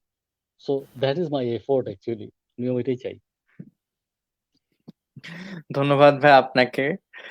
আপনার আসলে একটু পিছের দিকে যাব আমি। আপনার এই যে সেন্ট গ্রেগরি, দেন নটরডেম, দেন আবার বুয়েট, তো পড়ালেখার হুম। পাশাপাশি মিউজিকটাকে যে এত স্ট্রং ভাবে ধরে রেখেছেন, সেটা আসলে কিভাবে সম্ভব হয়েছে আপনার জন্য? ওয়েল, আমি না আসলে পড়াশোনা ওভাবে ধরে রাখিনি, আমি মিউজিকটাকেই ধরে রাখছিলাম। হ্যাঁ, পড়াশোনা আমি I am not sure. In fact অনেকে থাকে না যে অনেক বেশি এফোর্ট দেয় পড়ালেখার পেছনে, আমি আসলে ওভাবে দেইনি। তবে পড়েছি, আমি আই ওয়াজ ডিসিপ্লিনড স্টুডেন্ট হিসেবে। সো এই ডিসিপ্লিনের কারণে আমার মনে হয় যে যারা স্টুডেন্টরাই তো সবাই শুনছো, এই কথাগুলো হয়তো তোমাদের কাছে ইম্পর্টেন্ট, যে তুমি যদি রেগুলার, যেমন তুমি রেগুলার ভাত খাও, লাঞ্চ করো, রেগুলার ডিনার করো, যদি তুমি আজকে লাঞ্চটা না করে বা ডিনারটা না করে, কালকেও না করে, পরশুদিন গিয়ে একসাথে 3 দিনের লাঞ্চটা 3 দিনের ডিনারটা একসাথে করতে যাও, তাহলে কি সেটা হবে? সেটা কিন্তু হবে না। সেটা তোমার পারপাস সার্ভ করবে না। তুমি খুব ঝামেলায় পড়ে যাবা। সো জাস্ট লাইক দ্যাট, লেখাপড়াটাই, স্টাডি করাটা এটা হচ্ছে একটা রেগুলার প্র্যাকটিস। হ্যাঁ? এটা আমার মেয়েকে আমি এখন বলি। আমি নিজেও সেটাই করেছি। রেগুলার পড়তাম। মানে দিনের পড়াটা দিনে আসলে কমপ্লিট করে ফেলতাম। That's it. এর বাইরে না আমি আসলে এক্সট্রাঅর্ডিনারি কোনো এফোর্ট দেইনি। হুম? তাতে রেজাল্ট খুব খারাপ হয়নি এবং ইনস্টিটিউশন গুলো তো আল্লাহর রহমতে যথেষ্ট ভালো। আমার স্কুল ছিল সেন্ট গ্রেগরি কলেজ ছিল নটরডেম, ইউনিভার্সিটি ছিল বুয়েট। সো ওই জায়গাটায় আমাকে বিপন্ন হতে হয়নি। জাস্ট আমি ডিসিপ্লিনড ছিলাম লেখাপড়ার বিষয়ে। আর মিউজিকের ব্যাপারে মিউজিকে আমার অনেক প্যাশন ছিল, অনেক ডেডিকেশন ছিল। ডিসিপ্লিন এবং এফোর্ট বোথ সবসময় কাজ করেছে এবং আম সেটা উচ্চ মাত্রায় কাজ করেছে। If I am not wrong সেটা উচ্চ মাত্রায় কাজ করেছে। এমন হয়েছে যে আমি গিটার প্র্যাকটিস করছি এবং সেটা পাগলের মতো প্র্যাকটিস করছি। আই মিন অনেক সময়, অনেক এফোর্ট দিয়েছি, অনেক। একটা লার্নিং এর জন্য আমি তো এটা ১ম এই বলেছি যে আমাদের জন্য না সহজ ছিল না। এখন যেমন ইন্টারনেটে আমি একটা কোয়েশ্চেন যদি আমার মনে আসে একজন গিটারিস্ট, বিগিনার গিটারিস্টের মনে একটা কোয়েশ্চেন এসেছে যে ই, জি, আ ই, জি শার্প, বি, ডি এই কর্ডটা কি? আর খুঁজে পাচ্ছে না। এটা কি জি শার্পের মধ্যে থেকে পড়লো নাকি ডি এর মধ্যে থেকে পড়লো? আর খুঁজে পাচ্ছে না। এটা একটা E7 কর্ড। সো এইটা দেখার জন্য এখন একটা সহজ পদ্ধতি আছে যে আমি নোটস গুলো লিখে দিব, কর্ডটার নাম বলে দিব, এরকম অ্যাপও পাওয়া যায়। আমাদের সময় ছিল না। সো আমি একটা এক্সাম্পল দিলাম যে এরকম অনেক কোয়েশ্চেনস কিন্তু মিউজিশিয়ানদের যারা বিগিনার, যারা ইভেন যারা মানে রীতিমতো মিউজিশিয়ান, যারা একটা সম্মানজনক জায়গায় আছে, তাদেরও কিন্তু মনে এরকম কোয়েশ্চেন আসে। তো তখন ওইগুলো ফাইন্ড আউট করাটাও অনেক ডিফিকাল্ট ছিল এবং সেটার পেছনে কিন্তু আমাদেরকে প্রচন্ড এফোর্ট দিতে হয়েছে। তো এর পাশাপাশি একটা উপকারও হয়েছে, যেটা ১ম এই বলেছি যে, যেই কাজটা তুমি খুব কষ্ট করে করবা, সেটাকে কিন্তু তুমি ভ্যালু করবা। আর যেটা খুব ইজি আর্নিং থাকবে, সেটার ভ্যালু তোমার কাছে থাকবে খুব কম। ওইটার মূল্য তোমার কাছে থাকবে না। কারণ ওইটা যেমন মিউজিক এখন সবাই ফ্রি শোনে। ওই ফ্রি লিসেনিং এর কারণেই প্র্যাকটিসটা হয়ে গিয়েছে এরকম যে মিউজিককে বা মিউজিশিয়ানকে যাদেরকে যার প্রাপ্য সম্মানটা সেটা দেওয়ার ব্যাপারে আগ্রহটা অনেক কম দেখা যায় লিসেনারদের মাঝে। আর আমরা তো মিউজিক কিনে শুনতাম। প্র্যাকটিসটা ওইটাই ছিল। সো আমরা অনেক বেশি ভ্যালু করতাম।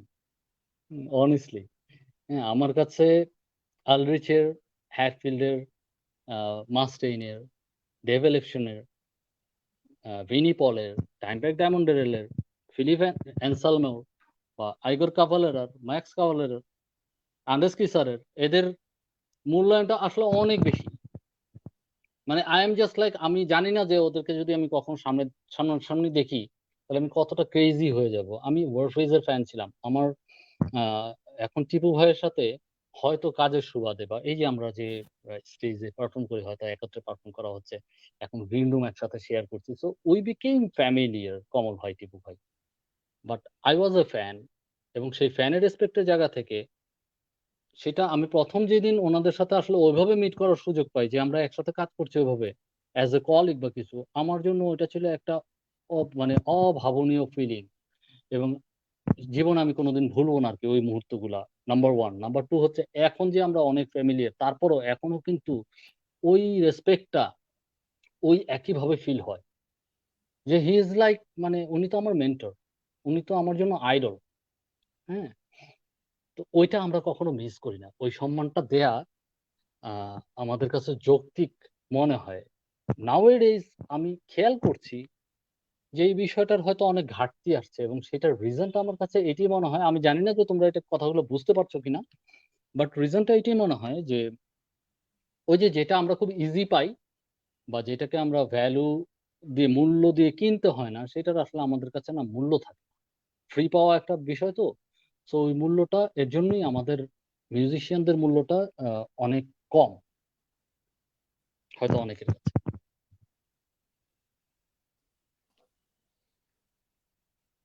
ধন্যবাদ জিয়া ভাইয়া আপনাকে। আপনি যেহেতু ওয়ারফেজেরই ফ্যান ছিলেন, তো আপনার জন্যই আমাদের ক্লাবেরই ব্যাচ 21 এর নটরডেম কালচারাল ক্লাবের সদস্য সামিউল কবির একটি ইনস্ট্রুমেন্টাল নিয়ে আসছে। ওকে।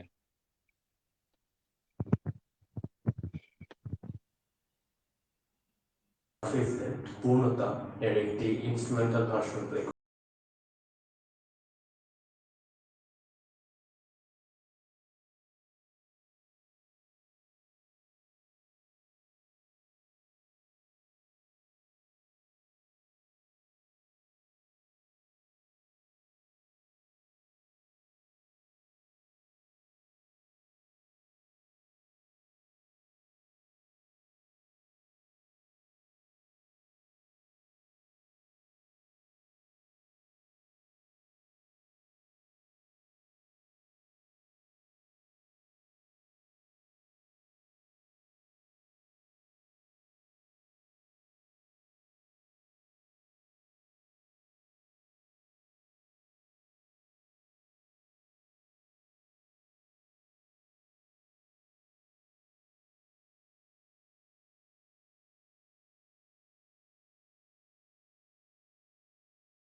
Thank you.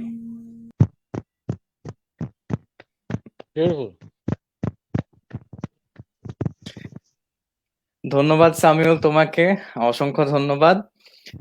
ভাইয়া আমরা অনুষ্ঠানের প্রায় শেষের দিকে চলে এসেছি। Right. তো ভাইয়া আপনার কাছে আমার শেষ প্রশ্ন, এই যে মিউজিশিয়ানদের উঠে আসার পিছে যে স্ট্রাগল করতে হয়, সেটাকে আপনি কিভাবে দেখেন, বা ফ্যামিলি সাপোর্টের ক্ষেত্রে আপনি কতটুকু পেয়েছিলেন আসলে? Well,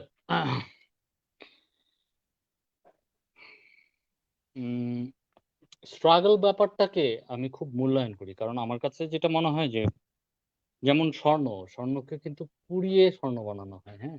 সো এই যে মিউজিশিয়ানদের যে স্ট্রাগলটা, সেটা হচ্ছে আমার কাছে ঠিক ওই রকমই একটা ব্যাপার, যে ওই স্ট্রাগল থেকেও তার একটা লার্নিং হয়।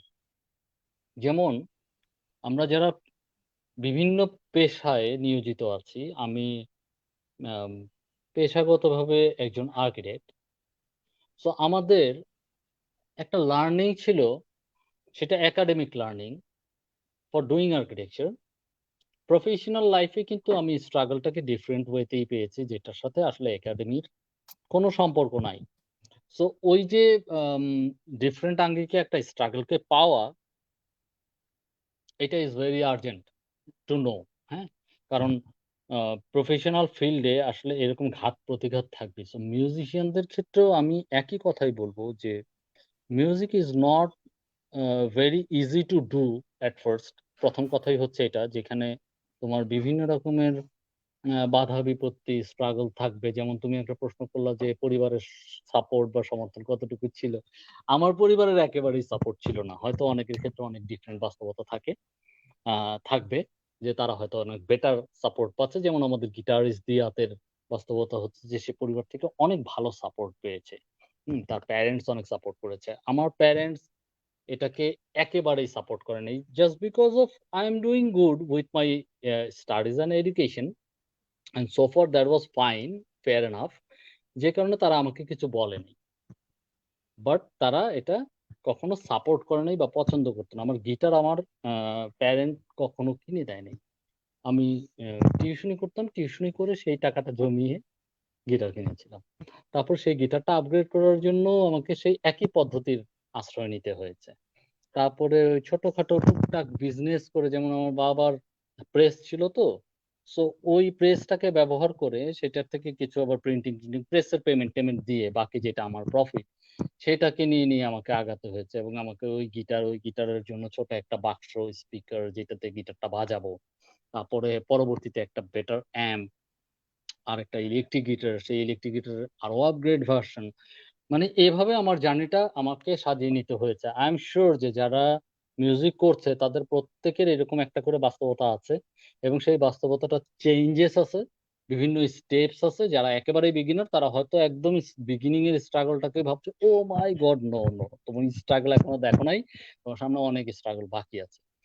সো এখন এই ৩০ বছর মিউজিক প্র্যাকটিস করার পরে, জার্নি করার পরে আমার স্ট্রাগলটা কিন্তু শেষ হয়নি। আরো ডিফারেন্ট, এবং সেই স্ট্রাগল গুলো আরো অনেক বড়। বড় মাপের কিছু স্ট্রাগল আছে। ব্যান্ড সবসময় স্মুথলি রান করে না। সো সেটার স্ট্রাগল এর জায়গাগুলো থেকে যায়। সেটাকে আমাকে দায়িত্ব নিয়ে পাড়ি দিতে হয়। এই দায়িত্বটা সবাই সমানভাবে নিবে না। It's a band. সবসময়ই যেকোনো ব্যান্ডের বাস্তবতায় এই বিষয়গুলো থাকে। So that's why someone has to take that responsibility, এবং আমার ব্যান্ডের ক্ষেত্রে সেই রেসপন্সিবল ব্যক্তিটা ইস মি। আমার কোনো অল্টারনেটিভ অপশন নাই। হ্যাঁ? যেমন তোমার পরিবারে তোমার বাবা আর্নিং করেন, আর্নিং মেম্বার হিসাবে ওনার একটা রেসপন্সিবিলিটি আছে ফ্যামিলিটাকে টেনে নিয়ে যাওয়ার, সেই জার্নিটাকে তোমাদের জন্য একটা কমফোর্টেবল লাইফ রেডি করে দেয়া। ওটা কিন্তু উনি স্কিপ করতে পারেন না, এবং উনার কিন্তু কোনো অল্টারনেট অপশন নাই যে অন্য কেউ ওনাকে সেটা করে দিবেন। জাস্ট লাইক দ্যাট ব্যান্ডের ক্ষেত্রেও ব্যাপারটা সেম, সিমিলার, হ্যাঁ? কাইন্ড অফ সিমিলার আরকি। হ্যাঁ? যদিও আমরা সবাই এফোর্ট দেই এবং সবারই সেখানে সম্মিলিত একটা প্রয়াস থাকে। তারপরেও কাউকে না কাউকে তো বেশি দায়িত্বটা নিতেই হবে। তুমি কালচারাল ক্লাবের হয়ে এখানে বসেছো। সবাই তো আর বসে নাই। সো ওইটুকু দায়িত্ব হয়তো তোমার উপরে অর্জিত হয়েছে, এবং মানে তোমাকে সেটা নিতে হয়েছে। আর ফ্যামিলি সাপোর্টটার ক্ষেত্রে যারা বেটার ফ্যামিলি সাপোর্ট পায় তাদের জন্য ডেফিনিটলি একটু হলেও ইজিয়ার, যেটা আমার মেয়ের ক্ষেত্রে সেটা পসিবল, কারণ আমার কাছ থেকে সে একটা ফ্যামিলি সাপোর্ট পায়। সেই বাস্তবতা সবার নাই থাকতে পারে। আ তাতে একেবারে হতাশ হয়ে যাওয়ার কিছু নাই। হ্যাঁ? এটার একটা নেগেটিভ সাইড, পজিটিভ সাইড দুটোই আছে। কারণ হচ্ছে যে আমরা যারা ওই যে বলছিলাম যে যারা খুব সস্তায় বা খুব সহজে কোনো কিছু তার আ হাতের মুঠোয় চলে আসে, গ্রিপে চলে আসে, তার ভ্যালু করার ক্যাপাসিটিটা হয় কম। আর যাকে কষ্ট করে সেটা অর্জন করে নিতে হয়, যে ইটস ভেরি ডিফিকাল্ট। যেমন আমার গিটারটা, আমার ১ম যে গিটারটা আমি বাজাতাম, সেকেন্ড হ্যান্ড একটা গিটার ছিল। ওই গিটারটা আমি কিনেছিলাম ৳৩০০ য়। হ্যাঁ? এবং ওই ৳৩০০ আমার এখনকার ৳৩০,০০,০০০ সমান। So that was very difficult for me at that time. ওটা কিন্তু আমাকে জোগাড় করে ওই গিটারটা কিনতে হয়েছিল। ওটা ছিল একটা লোকাল দেশি গিটার। তারপরে যখন দেখলাম যে না, এটার অবস্থা খুবই খারাপ, এটা দিয়ে তো কিছুই বাজানো যায় না। সো আমাকে একটু বেটার গিটার কিনতে হবে। সেই গিটারগুলোর নাম ছিল গিবসন, ওই সময় ইন্ডিয়ান গিটার। ওই গিটারটা কেনার জন্য যে আমার যে স্ট্রাগল, এবং ওই সময় তো আমি খুবই ছোট, আমি স্কুলে পড়ি। তো আমি স্কুলে পড়া অবস্থায় টিউশনি করতাম। বুঝতে পারছো? আমার নেইবারের মধ্যে এ আ ২ টা পিচ্চি ছিল, ওদেরকে আমি পড়াতে যেতাম। এবং ওই বেতনটা আমি সযত্নে রেখে দিতাম। এই যে টিনের বাক্স, এই টিনের বাক্সকে ভর্তি করতে, করতে কিন্তু আমার গিটার কেনা হইছে। এবং সেই গিটার থেকে সেই গিটার যখন আমি ইলেকট্রিক গিটার কিনলাম, তখন দেখলাম যে এটা তো বাজেই না। সাউন্ডই বের হয় না। সাউন্ড বার হইতে গেলে তো আমাকে একটা কেবল দিয়ে সেটাকে একটা স্পিকারের মধ্যে দিতে হবে। স্পিকার পাবো কোথায়? তখন আমার এক বন্ধু ছিল, ও কলেজে পড়তো। ও ছিল কিছু থাকে না যে ওই যে ইলেকট্রনিক মাস্টার। আমাদের সময় এটা একটা হবি হিসাবে খুব পপুলার একটা হবি ছিল যে ইলেকট্রনিক্স মাস্টার, সে অনেক কিছু বানাইতে পারে। হুম? এই আইসি-টাইসি নিয়ে গবেষণা করে আইসি দিয়ে বানায় ফেলে। তো ও আমাকে একটা এরকম একটা বাক্স কাঠ-টাঠ কেটে, হুম? বানিয়ে দিছিল। ওইটার খরচগুলো নিয়ে নিছিল। কিন্তু ও খুব ভালোবেসে আমাকে ওইটা তৈরি করে দিল। ওটাতে দিয়ে আমি গিটারটা বাজাতে পারি। তারপরে আমি বললাম যে, "দোস্ত, এটা তো সমস্যা আছে। আমি যে ধরনের গান শুনি সেগুলো সবগুলোর মধ্যে এরকম ডিস্টরশন কি যেন একটা বাজে। হ্যাঁ? যেটা সাউন্ডটাই ডিফারেন্ট। সেটা কিন্তু আমি পাচ্ছি না। তো এই স্পিকারে তো সেটা পাওয়া যাবে না এবং সেই ডিস্টরশন তাইলে কিভাবে হবে?" ও সেই আইসি দিয়ে আমাকে এরকম একটা এতটুকু একটা চিপসেট, যেটার কোনো বাক্স পর্যন্ত নাই, একটা পলিথিন ব্যাগের মধ্যে ভরে আমাকে দিয়ে দিছিল। আমি ওটাতে কানেকশন দিয়ে যখন বাজাতাম তখন একটা ডিস্টরশন তৈরি হতো এবং ডিস্টরশন আওয়াজটা পেতাম, সেভাবে আমি প্র্যাকটিস করতাম। Trust me. সো এই যে স্ট্রাগল। এখন আমি একটা প্রশ্ন করতে চাই যারা এখন শুনছে, যারা নিজেকে অনেক বেশি হতাশ হয়ে গেছিলা, যারা মনে করছো যে অনেক স্ট্রাগল করে ফেলছো। এই স্ট্রাগল করে কি আর মিউজিক করা যায়? না, ধুর! খুব হতাশ, হ্যাঁ? তো তাদের কাছে কেমন লাগছে? যে স্ট্রাগল এর গল্পটা বললাম, এর চেয়ে বেশি স্ট্রাগল তোমার হচ্ছে? I don't think so. আমরা যখন জাহাজী অ্যালবামটা বের করেছিলাম, সেই স্ট্রাগল এর গল্পটা একটু না শেয়ার করলেই না, যদিও সময় খুব কম। ছোট্ট করে বলি। আমাদের জাহাজী অ্যালবামটা না সব হাউস থেকে রিজেক্টেড হয়েছিল। বুঝছো? যারা জানো না তারা একটু ভালো করে কান খুলে জেনে নাও। রিজেক্টেড। রিজেক্টেড শব্দটা তখনকার জন্য dangerous. It's not dangerous for now. তুমি এই বাস্তবতাটা বুঝতে পারবে না। বিকজ তুমি গান তৈরি করার পরে, রেকর্ডিং করার পরে সেটা কারো ভালো লাগুক, মন্দ লাগুক, ইউ ক্যান রিলিজ। কারণ তোমার একটা YouTube আছে, তুমি চ্যানেলে গিয়ে রিলিজ করে দাও। সেটা কেউ দেখলে দেখলো, না দেখলে নাই। তাতে কি? তোমার গান কিন্তু রিলিজ হয়ে গেছে। আমাদের সময় YouTube ছিল না এবং আমরা রিলিজ করতে পারতাম না। যদি হাউস থেকে রিজেক্টেড হয় তাহলে আমার গানটা রিলিজ করার কোনো পদ্ধতি নাই ভাই। সো এটা খুব কষ্ট নিয়ে বললাম। আমাদের জাহাজী অ্যালবামটা রিজেক্টেড ছিল। নোবডি। আমি স্টেডিয়ামের এবং এই পরিশ্রমটা আমার ব্যান্ড থেকে আমি এবং আমাদের যে সাউন্ড ইঞ্জিনিয়ার সোহেল ছিল, ও করেছিল। আমার ব্যান্ডের বাকি মেম্বাররাও কোনোদিন যায় নাই। সো তারা জানে না যে এই স্ট্রাগলটা আসলে কি। আমি স্টেডিয়ামে একটা স্পঞ্জের স্যান্ডেল পরে সকালে বার হয়ে যেতাম। ওখানেই ভেলপুরি-টেলপুরি খেয়ে নিতাম। কারণ দুপুরে লাঞ্চ করার কোনো স্কোপ নাই। এই মাথা থেকে ওই মাথা পর্যন্ত খালি হাঁটতাম আর সবার সাথে কথা বলতাম যে, "ভাই, আমরা একটা অ্যালবাম করছি, দেখেন একটু রিলিজ করা যায়।" ৪ ফিট বাই ৫ ফিট সাইজের একটা দোকান। সেই দোকানটার নাম ছিল হচ্ছে, আমি if I am not wrong, দোকানটার নাম ছিল সেলেক্স। ওই দোকানটাও একটা হাউস। ওরাও একটা ক্যাসেট বার করতে পারে। মানে ক্যাসেট রিলিজ। হ্যাঁ? ওদের কাছেও অ্যাপ্রোচ করেছিলাম। তারাও রিজেক্ট করেছিল। কারণ আমাদের এই গান চলবে না। এটার কোনো বাণিজ্যিক ভ্যালু নাই। আপকামিং এর মধ্যে একটা বাণিজ্যিক ভ্যালু সবাই খুঁজে বের করার চেষ্টা করে। আমাদেরটা পাওয়া যায়নি। জাহাজী অ্যালবামটা ওয়াজ লাইক দ্যাট। এইটা কেন পপুলার হয়েছে আমি নিজেও আসলে জানি না। আল্লাহর রহমত, বা যারা পছন্দ করেছে তারা কেন, তাদের সবার কাছে আমরা খুব কৃতজ্ঞ। ব্যান্ড ওয়াইজ এবং আমি ব্যক্তিগতভাবে। কারণ আমি খুব পরিশ্রম করেছি। সো ওই রিজেকশনটা ম্যাটারস এ লট। সো ওইটার চাইতে বেশি স্ট্রাগল আসলে এখনকার আপকামিং কোন মিউজিশিয়ান করছে, এটা আমাকে বিশ্বাস কেউ করাইতেই পারবে না।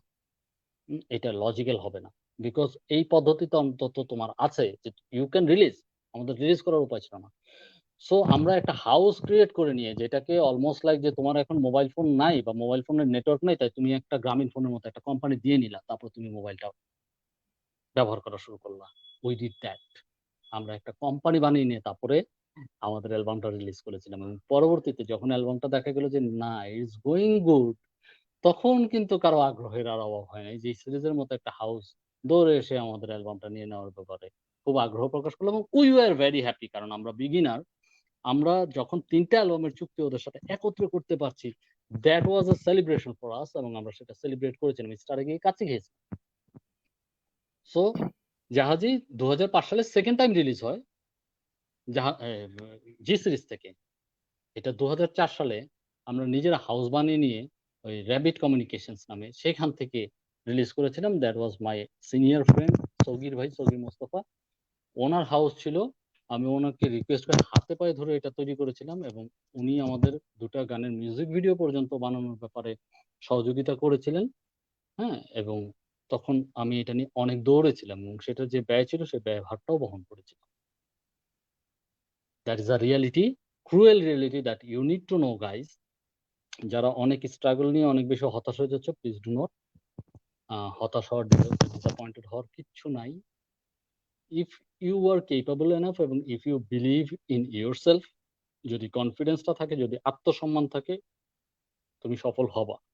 কিন্তু সেটা নিয়ে তোমার ধৈর্য রাখতে হবে এবং তোমার অধ্যবসায় থাকতে হবে। অধ্যবসায়ের গল্প পড়ছো না, ওই যে রবার্ট ব্রুস 7 বার যুদ্ধ করছে, জাস্ট লাইক দ্যাট। হ্যাঁ, তোমাকে 7 বার না হোক 70 বার, অথবা কোনো কোনো ক্ষেত্রে হয়তো 2 বার যুদ্ধেই তুমি জিতে যেতে পারো, ইউ নেভার নো।